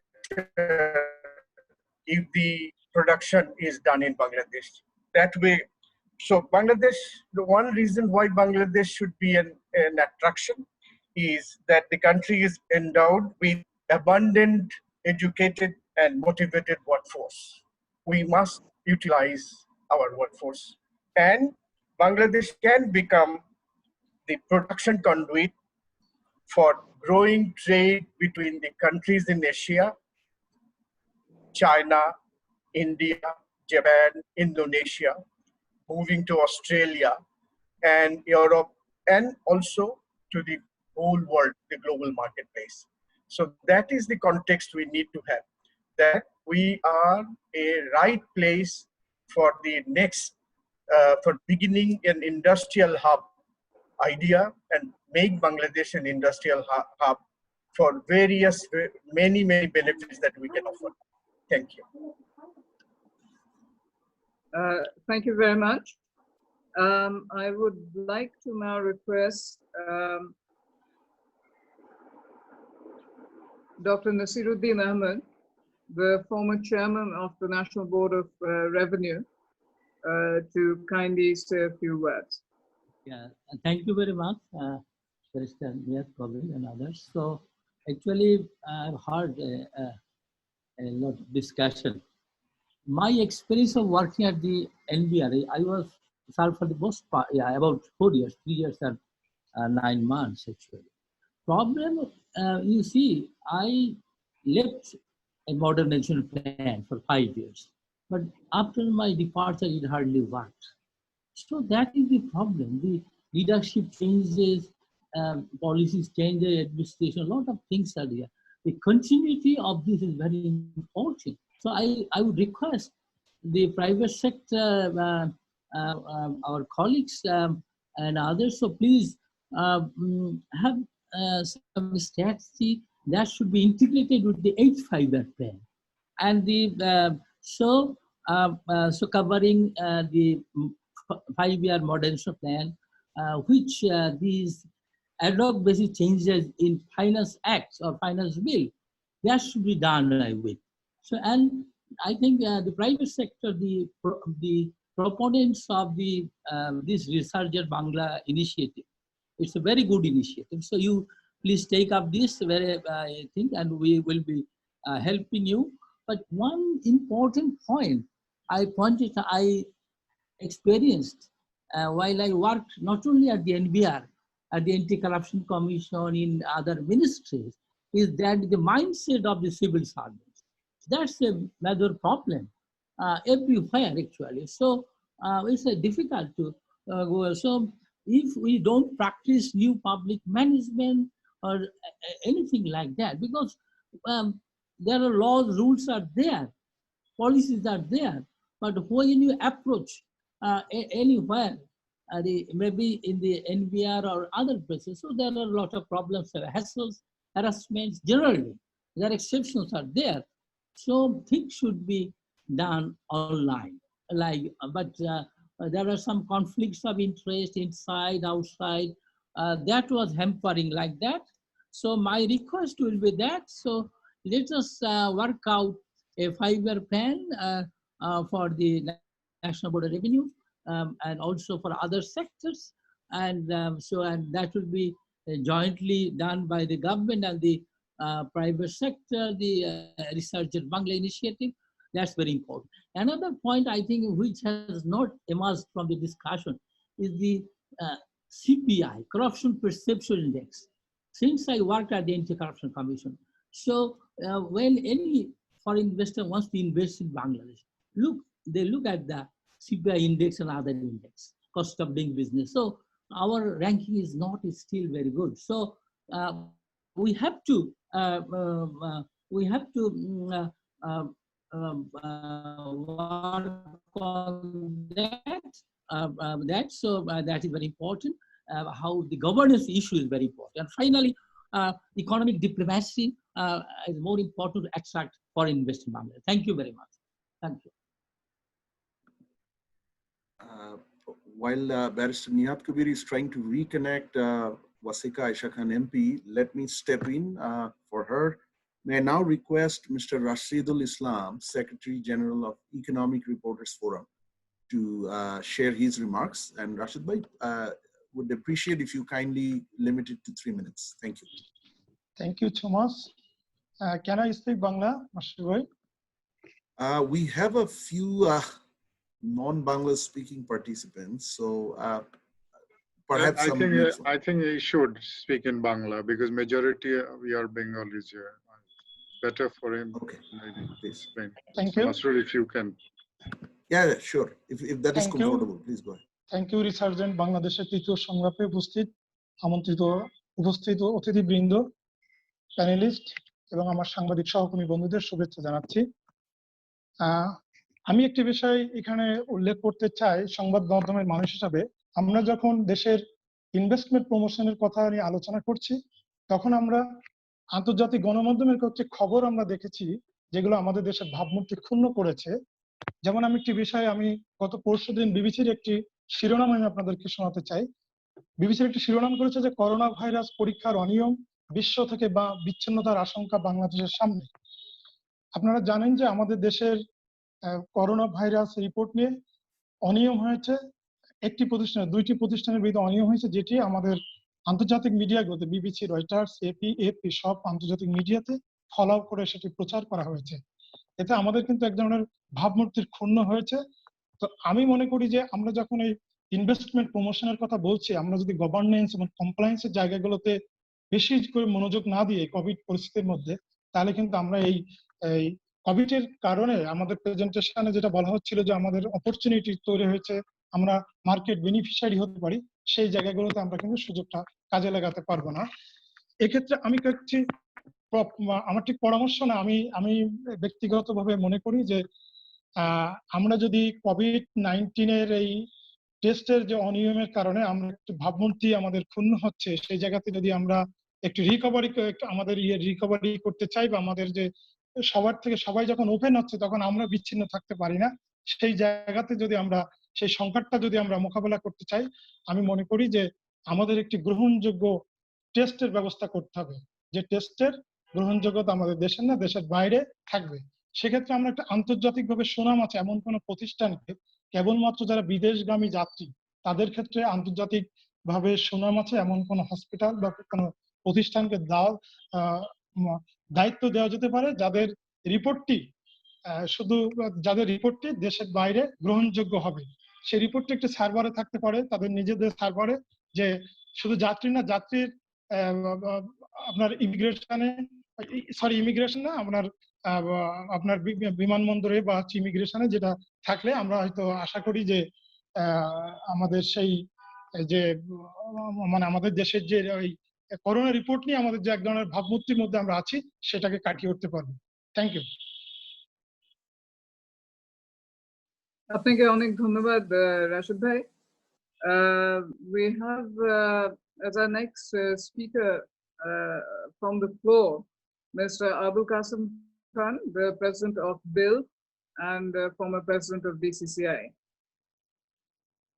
Thank you, Madam President. I'll be very brief.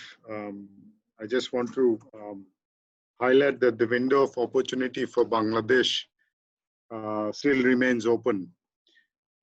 But this opportunity may close, take the good policies and the reforms or accelerate the reforms fast.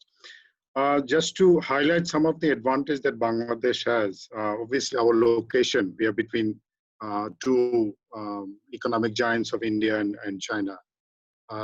This advantage, I think we need to explore. Demographic dividend. This is the advantage that Bangladesh has, which will not last for long. Economic stability is there, political stability is there. We have certain competitive advantage that we need to strengthen. In addition, we have a very pro-business government led by the Honorable Prime Minister Sheikh Hasina. So these are the advantage we have, and the disadvantages that has been highlighted by the speakers, Mr. Kedar, Mr. Nasim, and our CEO from GP. I think those are very relevant. I will not go into the details, but I would only highlight what Mr. Kedar said about the tax net expansion. I think Bangladesh has a very low tax to GDP ratio that we all know. Even in the 7th five-year plan, the target was not achieved.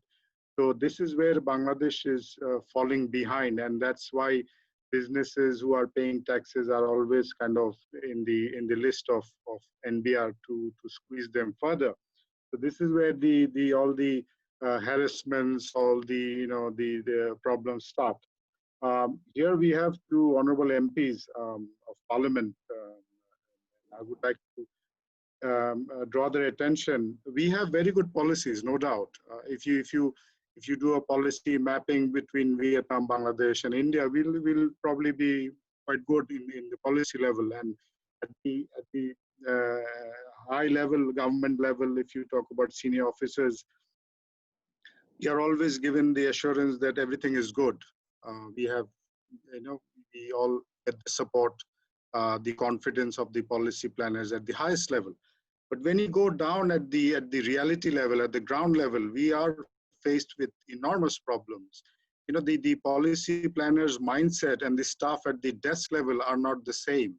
They have a different mindset. They are still in the British Raj that I am the civil servant, we are the owners, and you are the servants. That mindset is still there. That citizens are not the owners of the country. Citizens are the owners, and they should be treated as owners. So there is a mindset problem which has been highlighted by Dr. Nasir somewhat.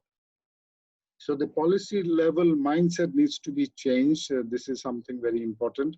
And lastly, I would say that the opportunities that Bangladesh has is which Dr. Masroor pointed out, is the supply side opportunities that has been created with the COVID. I would only add that the regional access to the ASEAN market, I think Bangladesh should explore how we can get into the ASEAN market. And therefore, Vietnam, due to their membership in the ASEAN, is taking a lot of advantage. So this is something where we can, I think, explore. Thank you.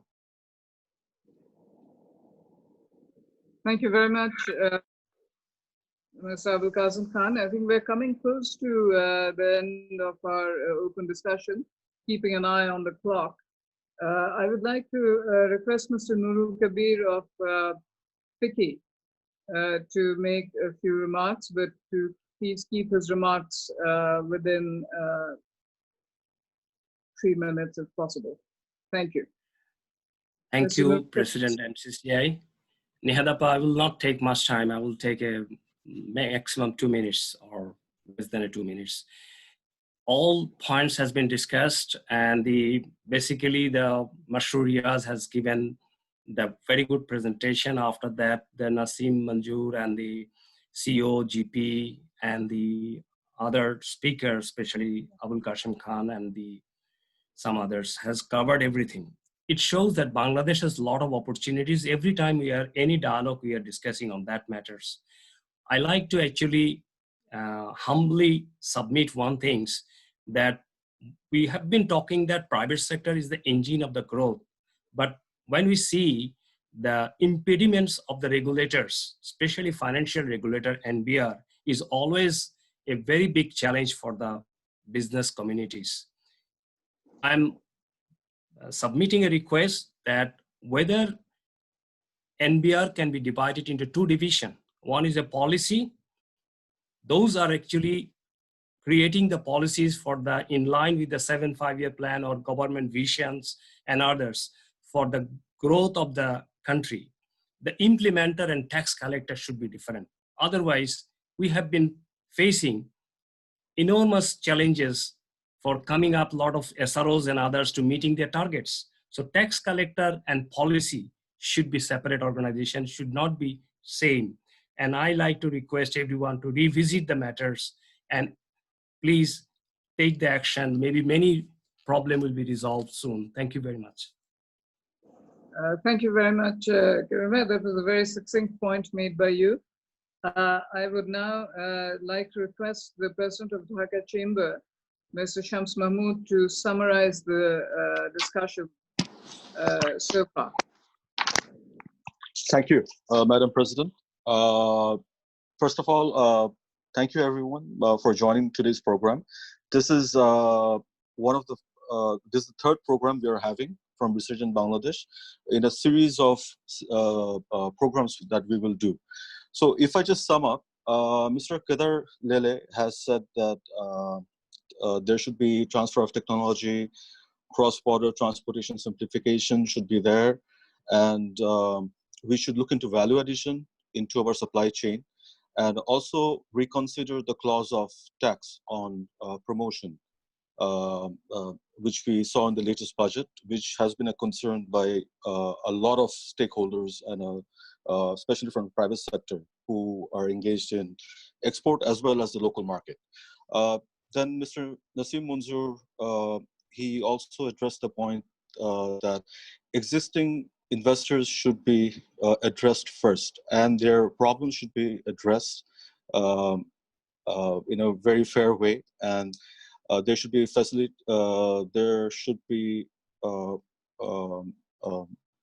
foreign exchange reforms. Then free trade agreements should be looked into, and local investors also need to partner up and look for foreign partners to scale up and unlock the potentials which the market in Bangladesh has.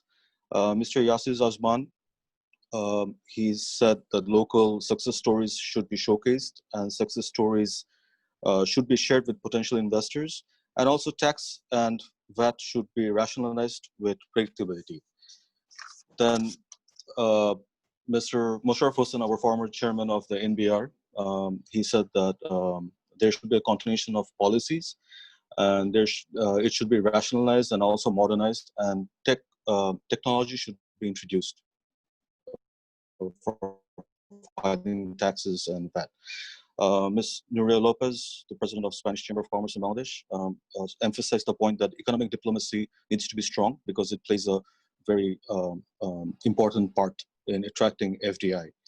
Mr. Sharif Islam also talked about the geographical advantage that Bangladesh has in relocation of industries from China to Bangladesh, and take advantage of its close proximity with India and the rest of the ASEAN countries. Dr. Nasiruddin echoed the same point that there should be continuation of policy, and also the the mindset of the civil servants towards the private sector needs to be changed. Mr. Rashidul Islam pointed out that the image crisis created with the testing of COVID, this needs to be addressed by the government because it serves as a deterrent and portrays Bangladesh in a very poor image outside of Bangladesh. Mr. Eke Khan, he addressed that the same point that geographic advantage that Bangladesh enjoys, we should build on that.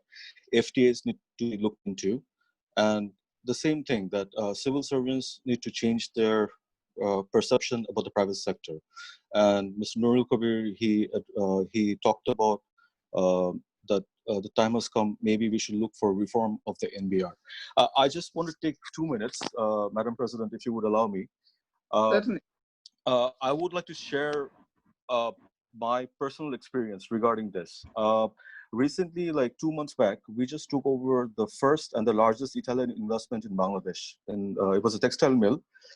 So the thing was that what we see is that right now the agencies who are dealing with FDI in Bangladesh, especially BEPSA, BEZA, and BIDA, they're very proactive. They're very proactive, they're engaging, and it is instilling this confidence in us local investors to go for expansion, to go for acquisition. And but what happens is that whenever we go to their office, they're very proactive. They portray Bangladesh in a very nice way. But the problem starts when the investors go to the offices of the utility companies. When they go there, then the problem starts. And then the bitter experience starts. And the other thing is that when they go to the tax offices, especially NBR, then it creates a very negative impression about the country. So the Italian company which I took over, the gentleman was the first Italian to invest in Bangladesh, the largest investment here, Mr. Berto. And he left the country in such a state of mind that he was telling me that, when I go back to Italy, I will tell all Italian investors never to go and invest in Bangladesh.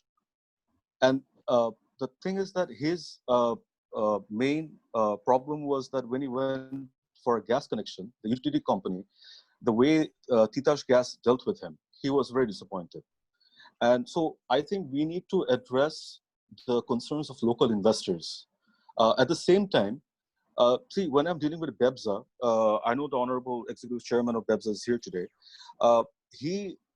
The way he deals with the existing investors in such a positive manner that I'm actually now looking to invest and reinvest and go for expansion inside BEPSA. And another point I want to make is that recently I was looking into the assembly of EV vehicle. Now, there's a story on the Daily Star 2 days back where someone imported a Tesla into Bangladesh. And because BRTA and the tax authorities could not figure out what a combustion engine is, like EV vehicles don't have a combustion engine. But since they're not used to this idea of an EV vehicle, based on some preconceived calculations they make on the radius turning, the weight of the vehicle and everything, they have determined that the vehicle is a 5,000 cc vehicle. And the tax on that has been applied is of a 5,000 cc vehicle. So these sort of things. So when the investor that I was talking with, he saw this news, he just called me and he was like, what is this? I mean, if this is the way they're determining tax on EV vehicle, I will not come to Bangladesh and invest. And now the problem is, I cannot go to China and convince him that, you should rethink because, I cannot travel outside of Bangladesh at the present moment. So this is the reality. And I think that the underlying theme of today's discussion is that Bangladesh is a potential country for investment. It is a tree waiting to bloom, but at the present state, it's more like a bonsai. So we need to rethink and reevaluate and move forward. Thank you, Madam President. Thank you very much. Shams, I think several of the immediate previous speakers have made this point about the mindset of the civil service. For my sins, I've just been inducted onto the board of governors of the Bangladesh Public Service Training Academy, BPATC. So whenever I get the opportunity, you can be sure that previously I also have, and in future I will be continuing to push for this change of mindset, that we are no longer a colonial entity, we are a people's republic, and our civil service should interact with citizenry in that manner, with that mindset. It is my pleasure now to request the Executive Chairman of BEBSA, Major General Salahuddin, to please kindly give us his point of view on the discussions today. Assalamu alaikum. Thank you very much, Madam President, Honorable Member of Parliament, distinguished ladies and gentlemen. Really, you have said a lot. I don't want to repeat the same thing. You have rightly pointed out all the lacunas and the loopholes that I have identified over the last 1.5 years. But I am still hopeful that the whole world is going through a big hiccup, and Bangladesh is no exception to that. But how long we are going through this hiccup, that is the questions. If it prolongs, whole world and Bangladesh is going to suffer a lot. And if it stops in the immediate future, definitely that will come back.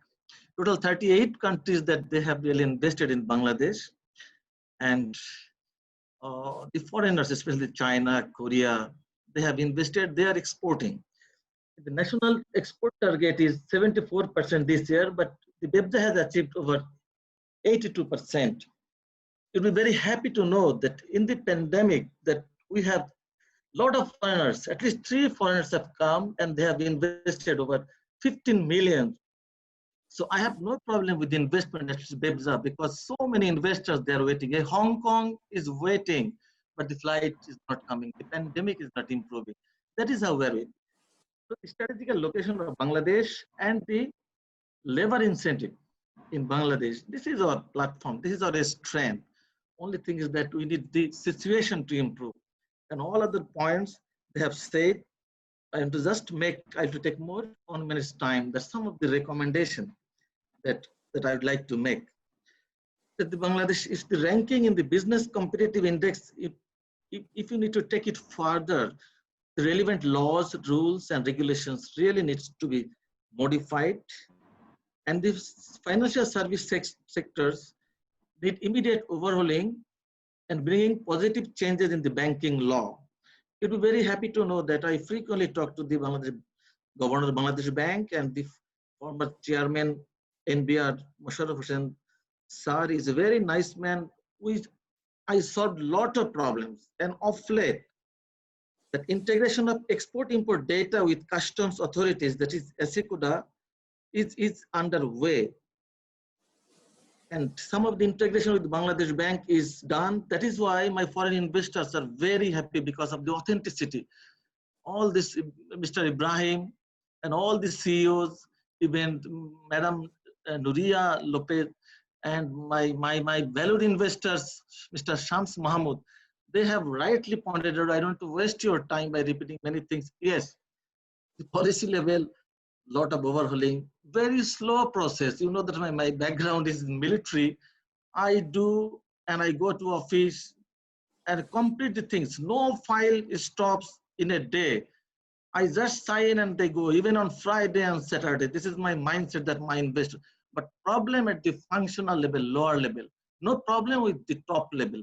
We are at par, our mindset, we love my country. Even, you know, this pandemic, Bangladesh stimulus package is second highest among the peer countries. This is more than India, more than China, more than Vietnam.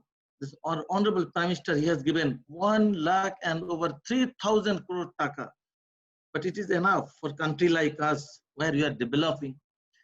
But if it continues, how much our government can give? That is why all factories are open. We are moving. We have to live with that. And a lot of recommendations. I don't want to mention the valued and distinguished personalities you have correctly identified. I also feel. However, diplomatic mission abroad, I feel they should be more active. I don't, as a military, as a government person, I don't want to say anything. They need more. And harassment and corruption at lower level, you have already identified, really needs attention. And some of my investors, they have said, they have invested huge. So I'll request Ministry of Commerce to think, considering their investment, export, and employment, they can be awarded with some CIP or equivalent status because they have invested 1,000 crore of taka. They have invested at Nilphamari. Can you imagine? One of my Hong Kong investors. So they should get this kind of things. So already things are moving. We have made a very high level team at Prime Minister office, where our principal secretary or SDG coordinator, madam, she has submitted all the recommendations, how the incentive package should be given, how the fair and equitable treatment to be given to the foreign investors. All are working. Only thing is that implementation in Bangladesh, it takes long time. Yesterday I saw a letter I signed 1 year back. It has come just that day. So this is how things are moving, and I'm hopeful that we are improving. We love our country. This is my motherland. At any cost, we'll move forward. And I don't want to make any other recommendation. I want to repeat. Thank you very much for giving me time and for patient sharing. Thank you, ma'am, and thank you all. Assalamu alaikum. Thank you very much, Mr. Chairman. Bebza is one of the success stories of Bangladesh, and there's no reason why it cannot be repeated across the spectrum of the entire economy, the industrial part of the economy. But you yourself have pointed out some of the stumbling blocks here. It is now my pleasure to request Mr. Naeem Razak MP, member of the Standing Committee on Foreign Affairs in Parliament, to kindly say a few words. Niyadapa, thank you so much. Of course, it's wonderful to participate in such vibrant discussion. I don't want to repeat a lot of the discussion which has happened. Of course, would like to give my input, and of course, as a member of the Foreign Ministry Standing Committee, I have some information that I want to also disseminate. First of all, MOFA, which is the Ministry of Foreign Affairs, have taken a lead in terms of making a separate division, especially concentrating on investment and commerce. So each and every embassy and high commission abroad will have its additional task to promote Bangladesh in coordination with the Prime Minister's office. Rightly, Nasim Bhai, as well as Mr. Kedar, all of you have mentioned regarding the context of quality human resources. Of course, we have had a thorough discussion regarding education reforms. You were a part of the advisory panel when it happened.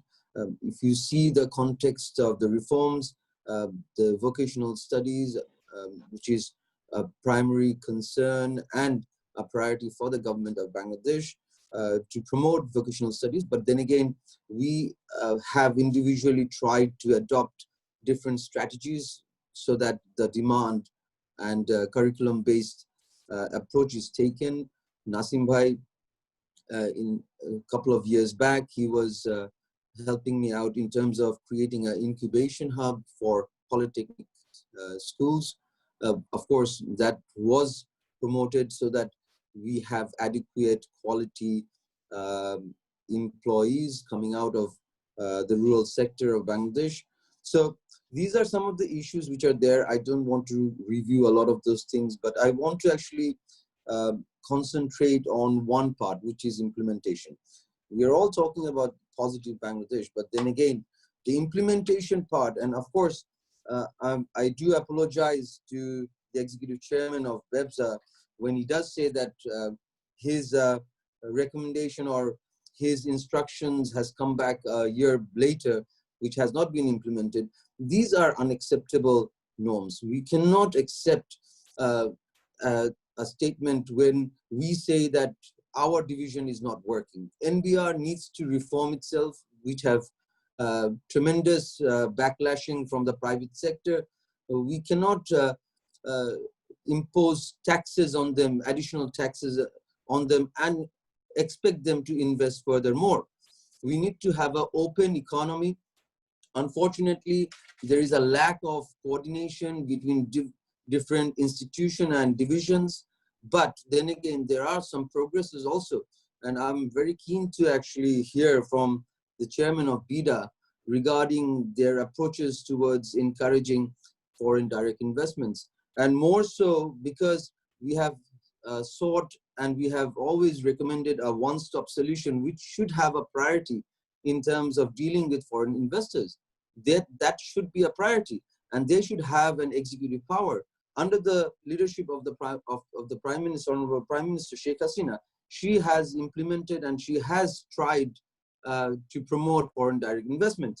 So hence these discussions and your recommendations should be discussed with a couple of my suggestions would be with the advisor to the Honorable Prime Minister Salman F. Rahman. He should be present, the Principal Secretary to the Prime Minister, the Chairman of BIDA, the Commerce Minister, as well as the Secretary, Industry Minister and the Secretary, BEBZA, BEZA, NVR, and Foreign Minister and Foreign Ministry.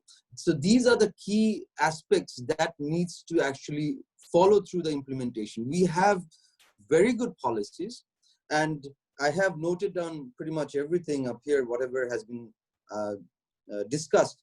But in order for us to actually implement and your recommendations to follow through, we need these authorities to actually step up.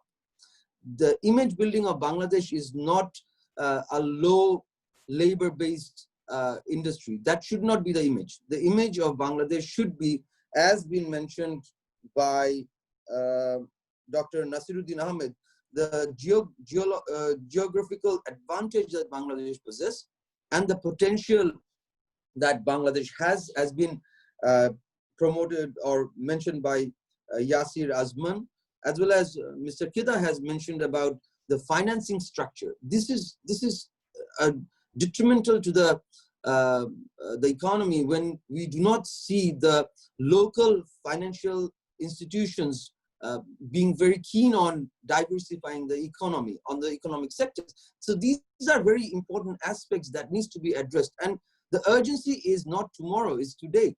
COVID-19 has given us an opportunity to look into further these, these opportunities. But then again, innovation is the way forward. So Nasim Bhai, he has given us statistics in terms of the footfall in his Apex stores. We have to go online. We need to go digital. So this is the new world. This is the new world order that we are talking about. Domestic demand exists. With 160 million people in Bangladesh, domestic demands exist. At the same time, when we are promoting foreign direct investments, as been mentioned by Mr. Sharif Islam, that we have already provided India, Korea, Japan, China, and others economic zones, but it's not been implemented. We have promoted 100 economic zones for local investors, but then again, there's a conflict because there is no syncing. When you promote special economic zones for different countries, and you also want foreign investment to come in private economic zones, the investors from India, Korea, Japan, and China, they will go to their own economic zones. So how do you expect the Bangladeshi investors who are promoting special economic zones to have a success story? So these are some of this, unfortunately, these are some of the issues that needs to be addressed. So my final point is, of course, reforming the finance sector in terms of financing, green financing, agriculture financing, backward forward integration, promoting local businesses, promoting partnership. It has to be a one-stop solution. I'm fed up, unfortunately, I have to mention it this way.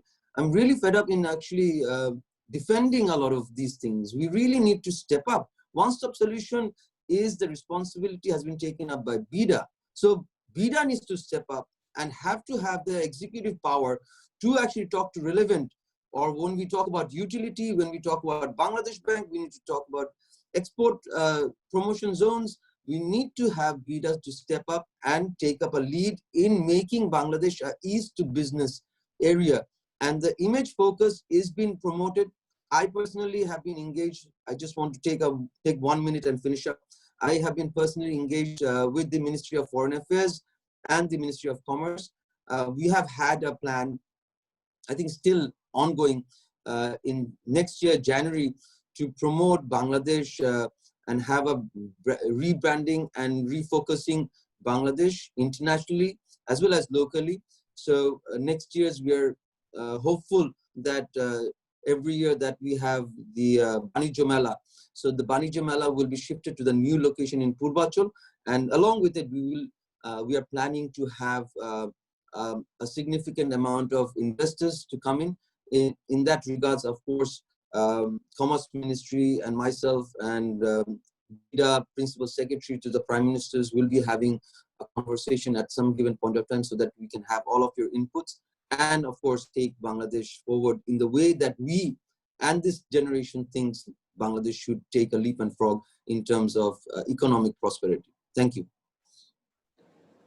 Thank you very much, Honorable MP. There are a couple of things that you mentioned. The first one which stuck in my mind is that, you know, we really need to get to implementing all these recommendations. We have been talking about these and we know all the issues. We've known these issues for the last decade and a half, 2 decades. Now, you know, really it is time to do something about it, because we talk about the same thing in all the meetings. I was laughing the other day and saying that our parents, Nasim's, Asif's, mine, they were talking about these issues as chamber leaders 30 years ago, and we're still talking about these issues 30 years on. The second thing is that you just mentioned all the stakeholders in the government who need to come and step forward and do something about it. And this is where we look to the leadership of policymakers like you to make that happen. Because I think it's one step beyond us to get them all together quite often. The final quick comment is that not on what you said, on the previous speaker, the BEPSA chair, about the stimulus package. That is again an issue of implementation. We've had a stimulus package announced quite a few months ago, but if you look at the implementation today, the level of implementation is absolutely not satisfactory. And that is, I mean, this is not a way in which we will get our economy moving and going or make it attractive. Having said that, it is now my pleasure to request Ms. Wasika Aisha Khan MP, Secretary of the Finance and Planning Subcommittee of Awami League and a member of the Parliamentary Standing Committees on Public Accounts and Estimate, to kindly say a few words. Assalamu alaikum. Greetings. Thank you, Madam President. It is a pleasure to be here in this very interesting discussion. And I thank Masroor for a very comprehensive presentation. It did have a lot of gloom and doom, but I'm a very positive person. And I'm a great believer in the private sector, having worked in the private sector for 17 years.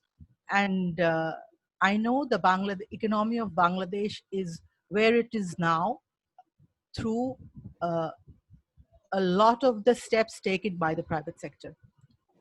And of course, helped by the government. You're aware that this is an unprecedented situation. Since the beginning of the COVID-19 pandemic, Honorable Prime Minister Sheikh Hasina's government has taken various steps to combat its fallout. We have taken a comprehensive plan to overcome the possible negative impacts of pandemic on our country, the economy and people. Our comprehensive plan includes 4 main strategies. Firstly, we will discourage luxury expenditures and prioritize government spending that creates jobs. Due to sound macro-fiscal operation by the government during the last 10 years, our debt to GDP ratio is still as low as 34%. This provides us a cushion against any negative macroeconomic implications, while we are increasing public spending to overcome the crisis.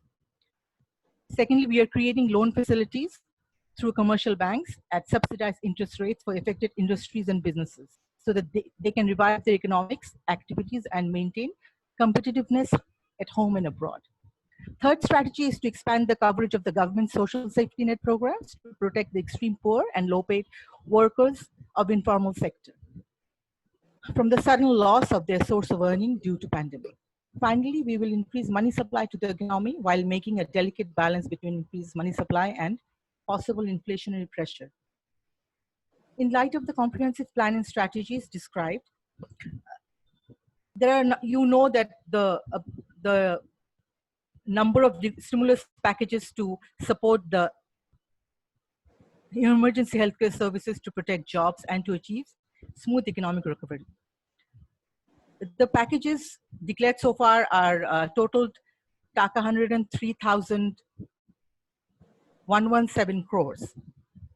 And Madam President pointed out correctly that the stimulus packages have been announced in April. I think Bangladesh was under the leadership of Honorable Prime Minister Sheikh Hasina. Bangladesh was one of the first countries to announce the stimulus packages in the pandemic situation. And we want to see proper utilization of the stimulus packages and implementation. And as the private sector has to demand, and I've been following Resurgent Bangladesh very, with a lot of interest, and private public policy platforms like Resurgent Bangladesh, and how you are coming up with strategies to battle this current situation is very admirable. And what I have heard from this discussion today, it's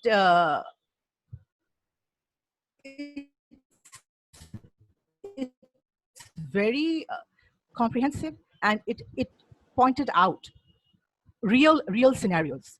And the government of Honorable Prime Minister Sheikh Hasina is very business focused. You all know that. And the premier business organizations are represented in this platform. And I would request you to speak up more, and make yourself heard. And I'm a very positive person, and I would like to say, I would like to just mention a couple of good news. The Beza economic zone is the Beza economic zone, which is dedicated to the Indian investors, is set to avail 150 million. That's good news. That will increase jobs. That will help the economy. And about a couple of days ago, there was this online dialogue titled "Textile and Garment Industry Outlook Amid COVID-19."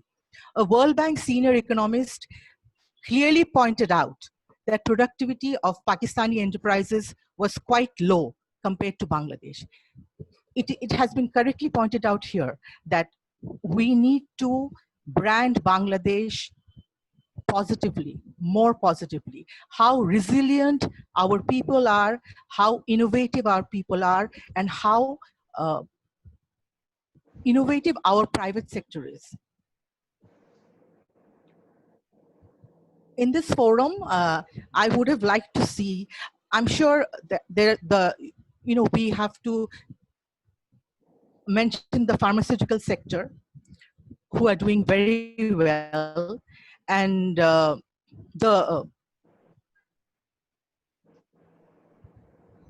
technology sector. We are making great progress in that. One, there's been a recent DB circular simplifying dividend remittance issues of foreign investors.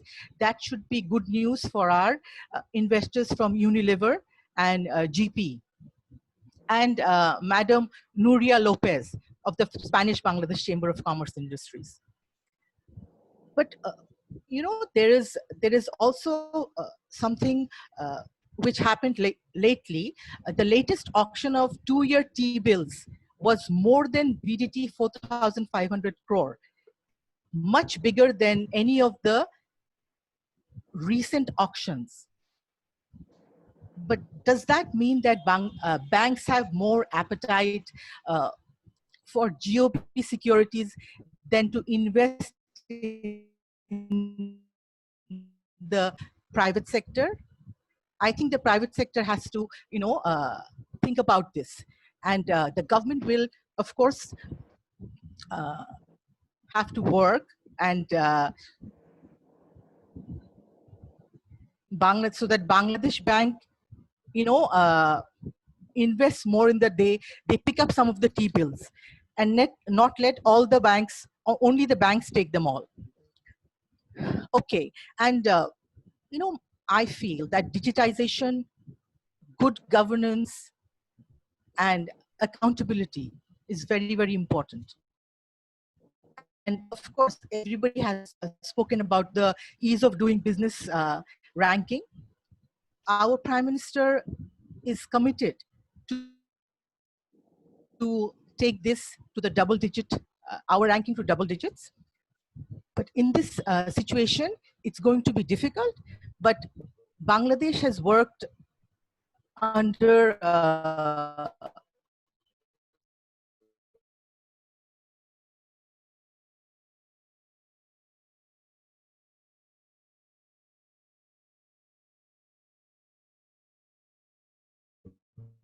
difficult situations. Performance management at policy implementation level on the ground is of real, you know, that's the real challenge. And this has come up in this discussion a few times. And you know, this situation is an opportunity for us to innovate. And I'm sure the private sector of Bangladesh, represented by you, will step up, and it will work with the government, and we shall, you know, get through this, and, you know, get out of this situation in a much better position. I always say the only thing constant is change. We have to change with the times, and we have to remember how resilient Bangladesh and its people are. And when we work together, anything is possible. Thank you so much.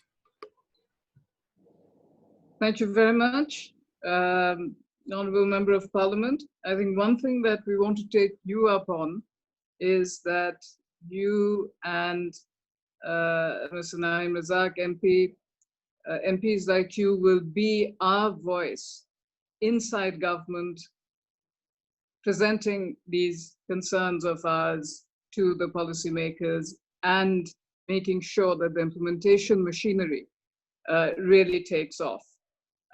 Without much ado, I will go to our last speaker today, and that is the chairman of BIDA, on whose shoulders rests the weight of bringing investment into Bangladesh. And let's bear in mind, BIDA is the Bangladesh Investment Development Authority. It is not just the Foreign Investment Development Authority. So, sir, may I request you to kindly speak now? You will be our last speaker today. Okay. Thank you very much. Honorable Member of Parliament, Mr. Wasika Shah Khan MP and Mr. Naeem Razak MP. President of Resurgent Bangladesh, President of MCCI, President DCCI, members of Resurgent Bangladesh, and distinguished participant of today's webinar. I'm really grateful for inviting me to this very important webinar. In fact, I was talking to Mr. Riaz that I am interested to participate in the webinar you organized to make me sort of have been a bureaucrat all through my career.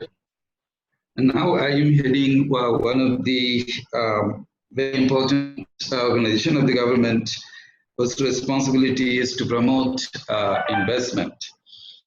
And I am supposed to work very closely with the private sector. And since my joining, I'm trying to do that. And for that to be done, in fact, you need to know many nitty-gritties of the private sector. And since my joining, I'm trying to learn every day. And when I joined in the last webinar arranged by Resurgent Bangladesh, in fact, I thought that it's a very good forum to know the actual scenario of investment, trade, and as a whole, the economy of the country. So I requested him to just include me in the next webinars. And that's how I'm here.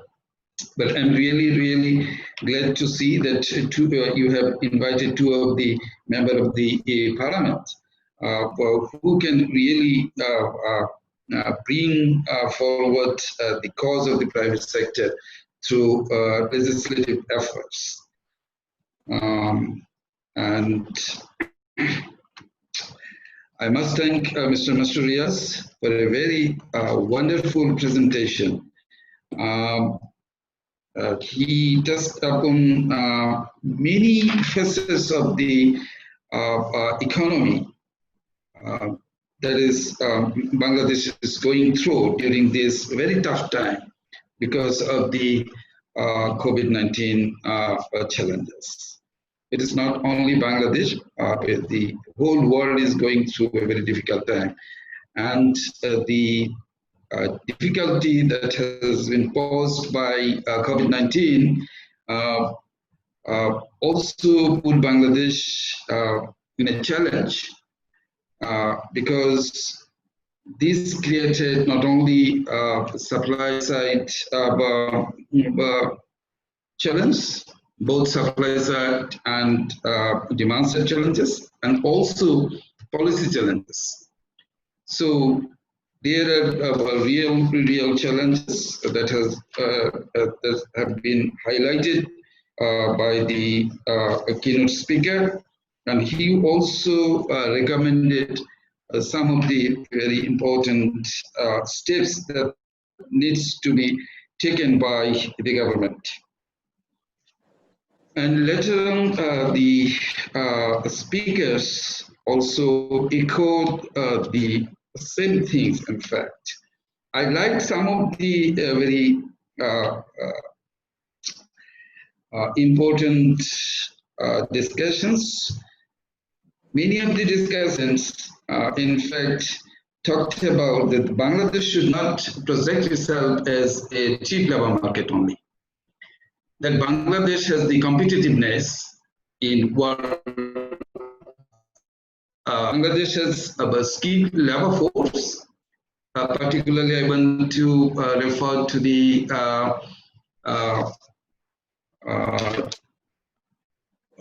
what Mr. Yasir Azman said in his term. He spoke about the talent that Bangladeshi young force has. Company like Grameenphone is led by one of the most talented CEO and also his colleagues who are mostly Bangladeshis. This is really a very good sign, and we need to project this over Bangladesh is the competitiveness. The compliance issue was mentioned by Mr. Nasim Manjur. Yes, the RMZ sector proved throughout the world that Bangladesh can be the most compliant country so far this manufacturing is concerned. The Rana Plaza taught us how to be compliant, how to be competitive. And I believe that this COVID-19 also brings some opportunities for Bangladesh to prove that Bangladesh can be competitive. Bangladesh is not only Bangladesh is not at all a bottomless basket. It has potential. It has talented workforce here. It has compliant factories, and also its physical position in the Southeast Asian region is also a resource for Bangladesh, and we should protect this before the world to attract foreign investment. I will come to my part before I want to mention some of the areas that you mentioned. Yes, but there are some good news also. Mrs. Nazim Manjur, he talked about reforms in the foreign exchange regulation. You'll be happy to know that Bangladesh Bank has already initiated these reforms in the foreign exchange regulation 1947. They asked for feedback from different agencies. I believe that some of you might have also received the request for feedback on the amendment to the foreign exchange regulation. And some of the foreign regulation, exchange regulation already have taken place by Bangladesh Bank. And Bangladesh Bank is also working on the bankruptcy act reform, because that is needed for smooth exit of the foreign investment. So they are working on that. And I must thank our esteemed NBR past chairman, Mr. Musharraf Hossain Bhuiya, who gave you the good news that the Custom Act is under consideration of the Parliament, because Custom Act reform already submitted to Parliament during fiscal 2018-2019, and then it was again submitted. So I believe that at some point of time, this Custom Act would be passed by the Parliament, and it will definitely ease about the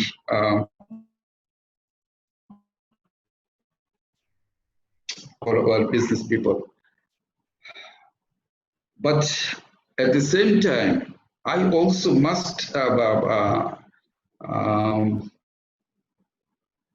say that the policy level in Bangladesh in almost all the government agencies are quite positive in their mindset. The problem sometimes lies with the implementation. And to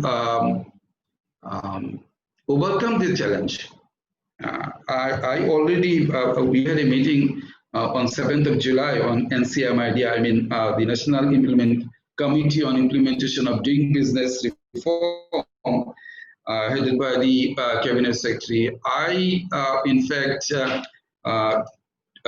told them that if you give the discretion to the implementation level, then this problem will remain with the implementers. So what we need is to, in fact, make the policy very clear-cut. And there should be as less as possible discretion with the implementation level in whatever government agencies are.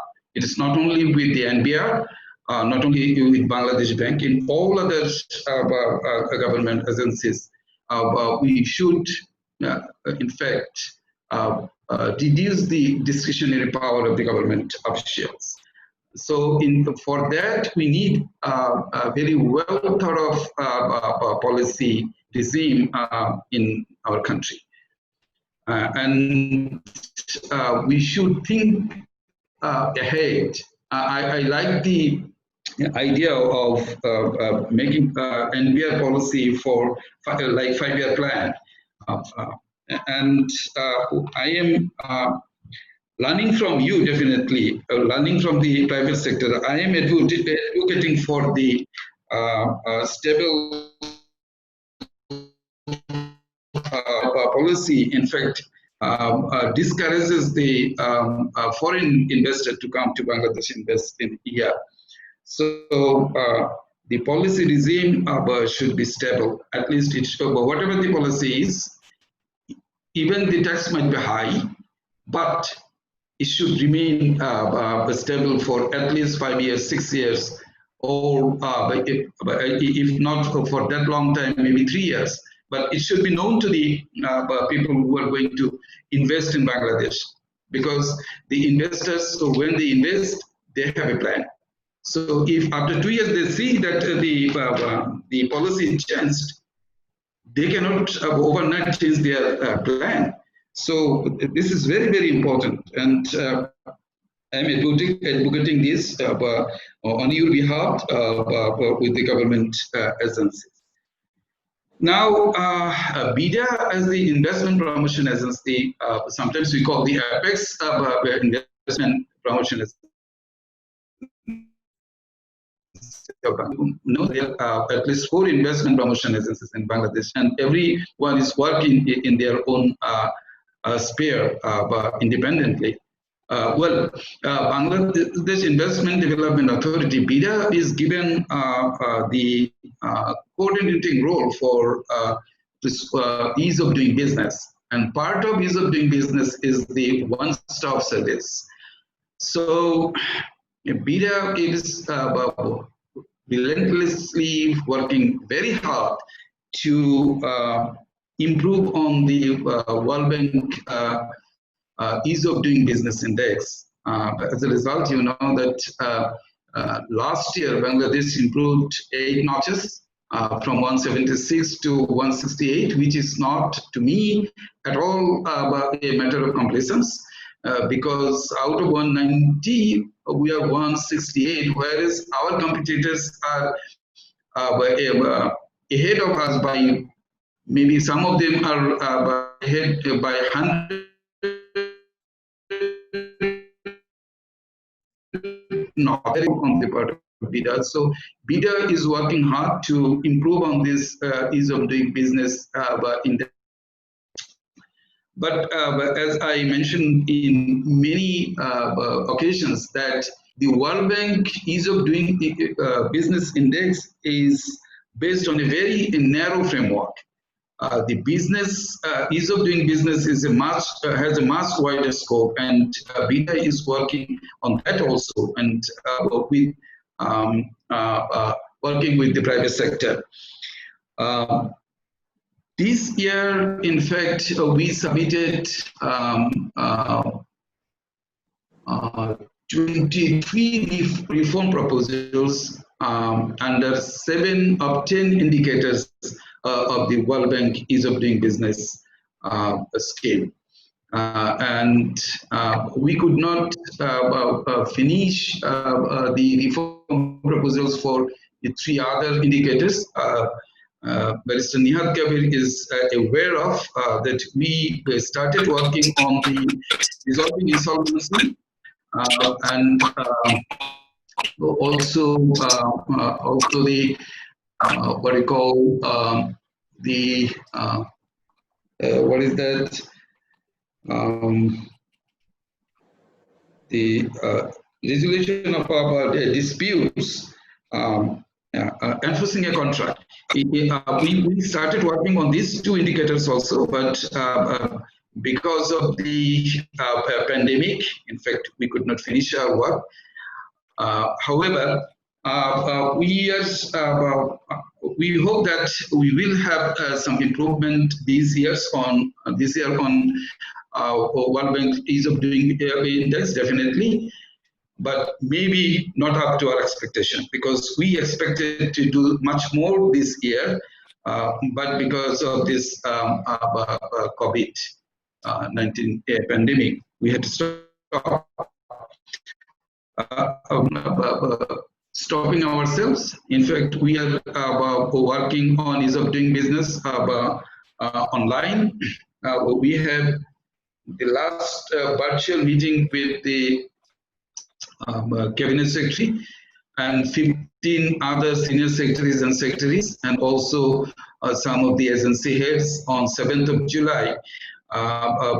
We have planned our next year's action plan for further reforms in ease of doing business. As the Honorable Member of Parliament Wasika Aisha Khan MP mentioned, that our Honorable Prime Minister, she wants that the Bangladesh will improve on ease of doing business, and Bangladesh will be ranked in double-digit by 2021.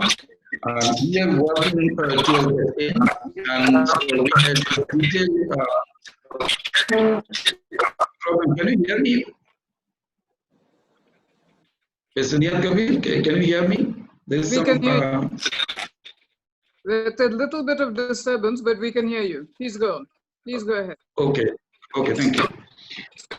I think somebody is unmuted, and the noise is coming from there. So we have a very detailed plan for the next year for somebody is talking, I think. I don't know. No, there's some echo. There's some echo. Others, please turn off the phones. Nuria Lopez, speaker noise. No, my speaker Okay. is closed. Okay. Thank you. Thank you. I don't know, somebody is unmuted. So, we have a very detailed plan for the next year.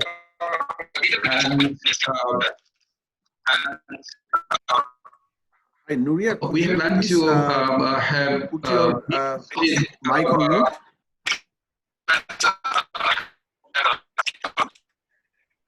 mute. Nuria? I think we are fine now. Okay. Okay. Yes. Yes. Now I think it's fine now. So we have a very detailed plan for the next year, and from last week of July, last week and first week of August, we'll have meetings with the concerned ministries and division and agencies, so that we can go ahead with the action plan to rank, to improve our ranking in ease of doing business. But ease of doing business, there are many indicators over there. But what I believe is, I believe in the OSS, the one-stop service, and the Honorable Member of Parliament, Mr. Nahim Rajak, he wanted to know from me the state of OSS in BIDA.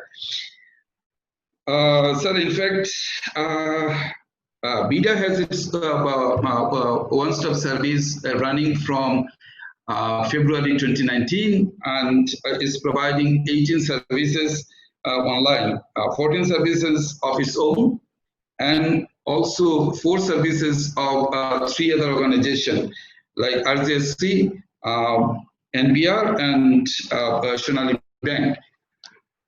But we signed MEU. MEU is with 11 government agencies back in November 2018.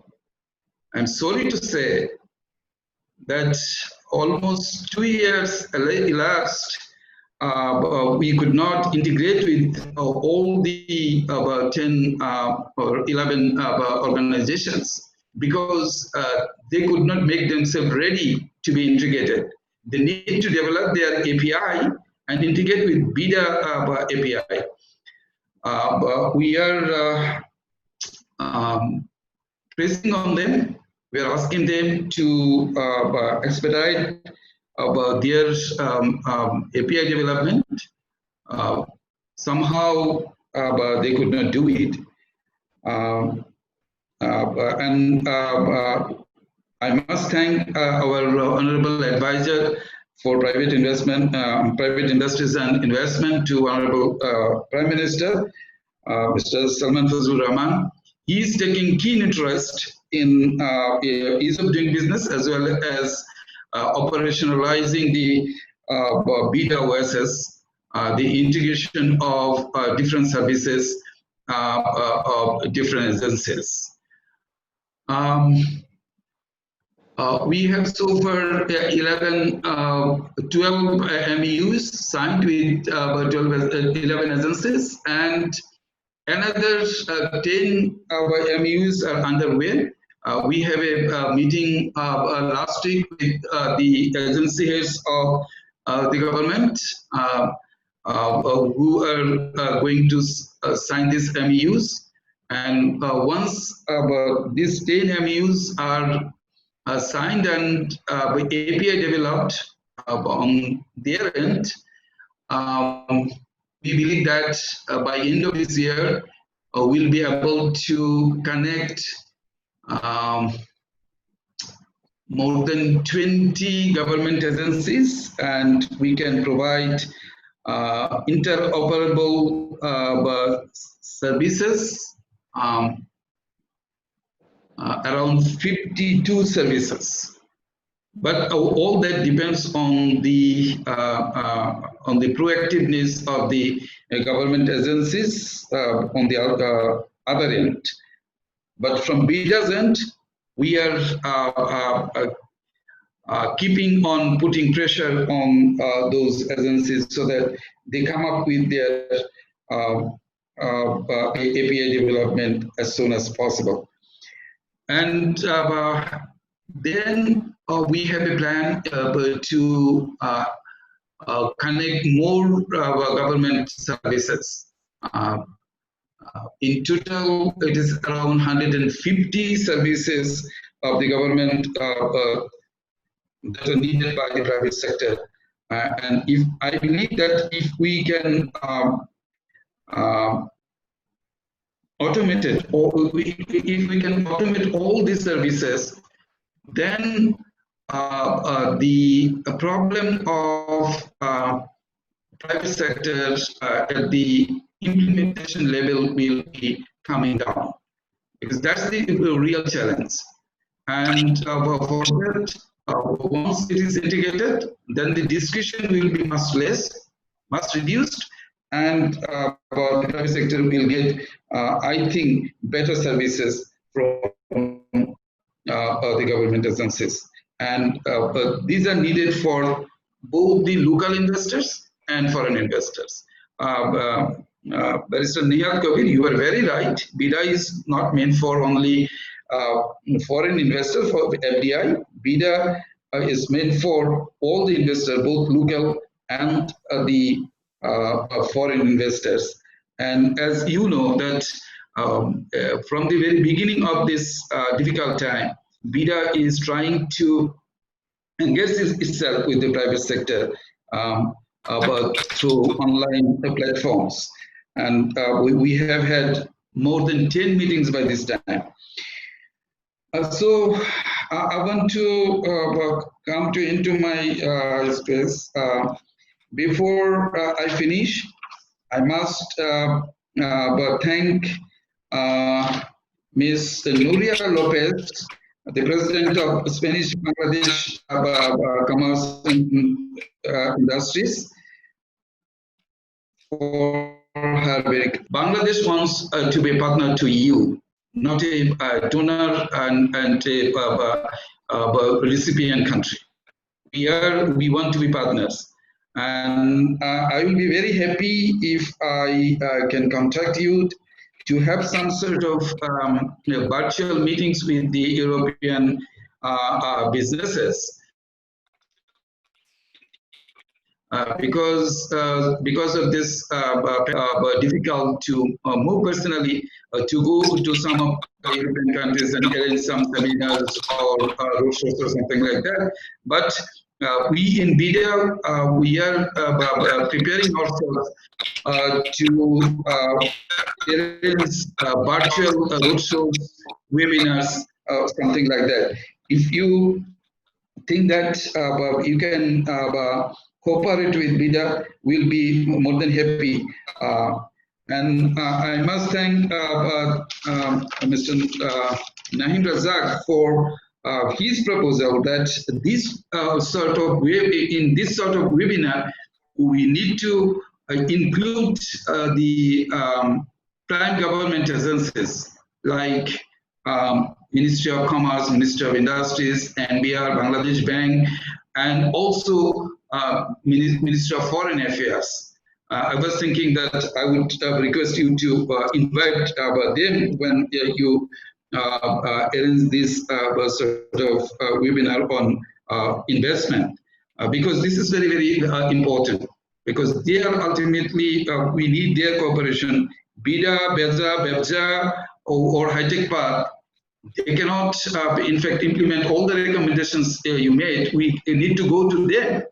So if they know firsthand what the private sectors need to expand their investment or to invite foreign investment, then that will facilitate our actions from the IPS side. So I would request that please invite these important people to this webinar. I must congratulate in advance Mr. Yasir Azman, CEO Grameenphone, for his remarks that Grameenphone is going to be the highest FDI investors in coming years. I congratulate you, and I would like to tell you that BIDA is always at your side. Whatever support you need from BIDA, BIDA will be always with you. I know that BIDA has limitations. In the past, we had talks. We had every support for you. Maybe we could not do everything what you wanted, but I assure you that BIDA will be with you. And I also thank the market. I know that we have very difficult times ahead, but maybe in 2020 and 2021, we will not have expected foreign investment, but definitely together we shall overcome the challenges that are ahead. Yes, this is also very right. In Bangladesh, the foreign investment is more than 50% from the retained earnings. So if the existing foreign investors can do better jobs here, we will have more foreign investment. At the same time, taking the advantage of the COVID-19, the opportunities that have been created by this pandemic, we also want to seize these opportunities for fresh investment vis-a-vis the reinvestment in Bangladesh. Well, I think I have taken more time. I don't want to take any more time from you. Thank you very much. Thank you for giving me this opportunity. And also, I want to thank all the participants who have contributed in today's webinar. There are a lot of recommendations. I tried to record some of the recommendations. Definitely, this will help me in my work. Thank you very much. Thank you. Thank you, sir. On behalf of Yasir Azman, may I request that if you really want to help GP, I think you need to work to lower the tax burden on companies like this, which have an extra burden. And in fact, this year, what is going to happen is that this new provision has been put in about limiting expenditure for publicity to 0.5%. And this is something that is going to give a huge discretion to the tax people. And it is going to really be a burden on like GP and companies which depend a lot on publicizing the products. So I think that is something, sir, you can immediately take up. Thank you very much, everyone, for having spent a long time with us. We held today's dialogue because of a felt need. We need our policymakers to understand our needs, our aspirations, the possibilities, but also the stumbling blocks. I want to emphasize again that this discussion was not about FDI only. It is about a whole of the country and a whole of economy basis. And the predictability, transparency of the regulatory regime really impacts on both domestic and foreign investments. Just one point to make about something that Nuria Lopez said. You know, difficult decisions need to be taken about industries. We may need to move out of certain established industries and look for new opportunities. A very difficult decision has been taken recently about closing down the state-owned jute manufacturing factories. And we will see what decisions need to be made in the coming months in seeing what are the areas where we can work more. Kasim Manzoor has mentioned that we should try to have a direct. Nuria, would you kindly mute your microphone? Nuria.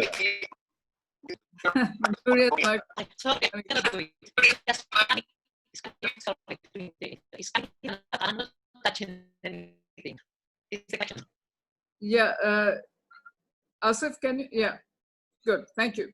So if we can have a direct air.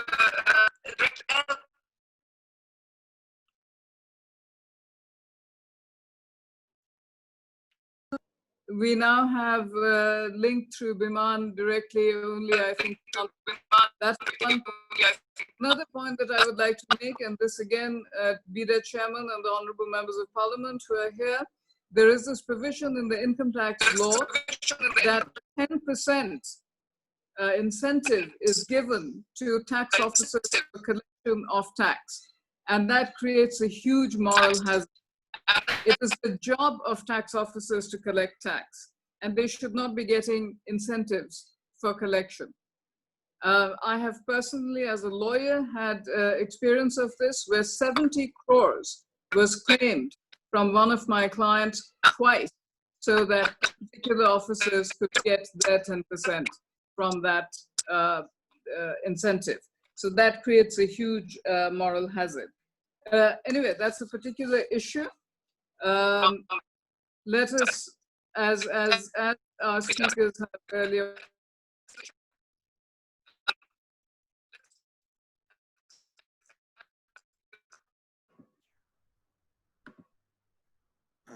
Looks like we may have lost our moderator, Barrister Nihat Kabir. So let me just carry on and try to wrap up, because we are well over time, but it was worth staying connected for this additional time, because the discussion, the insights and inputs shared by designated discussions, the participants as well as the guests of honor were very, very useful in outlining the impact of COVID, the overall investment climate constraints, and the priority policy actions and reforms that are necessary, both to stimulate both local as well as foreign investments. So on behalf of Resurgent Bangladesh, we would like to thank each of you once again for taking the time to join us and to share your views here and for staying connected. As Barrister Nihat Kabir as well as Mr. Asif Ibrahim said in his welcome remarks, this is part of a series of dialogue. I can see Madam Nihat Kabir is back. So Nihat, let me hand it over back to you. I was just filling in for you.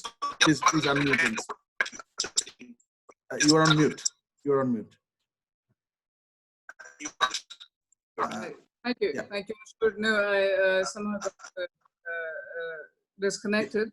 I just wanted to say, like all our previous speakers, that let us please forget about this fairy tale of investors queuing up to come to Bangladesh. We need to go out and bring them in. And if we want to have a part in this global dance of trade and commerce, we have to be nimble and we have to be sure of on our feet. So let us do that, and let us try and implement our policies. We know the problems. Let us now really just get down to solving them. I would like to conclude by thanking every guest, and we shall, I hope, have an opportunity soon to interact again. Thank you very much indeed. Thank you. Thank you very much. Thank you very much. Thank you all the participants. Very well. Thank you, everyone. Thank you very much. Assalamu alaikum. Thank you. Thank you very much. Thank you, everyone. Thank you. Thank you.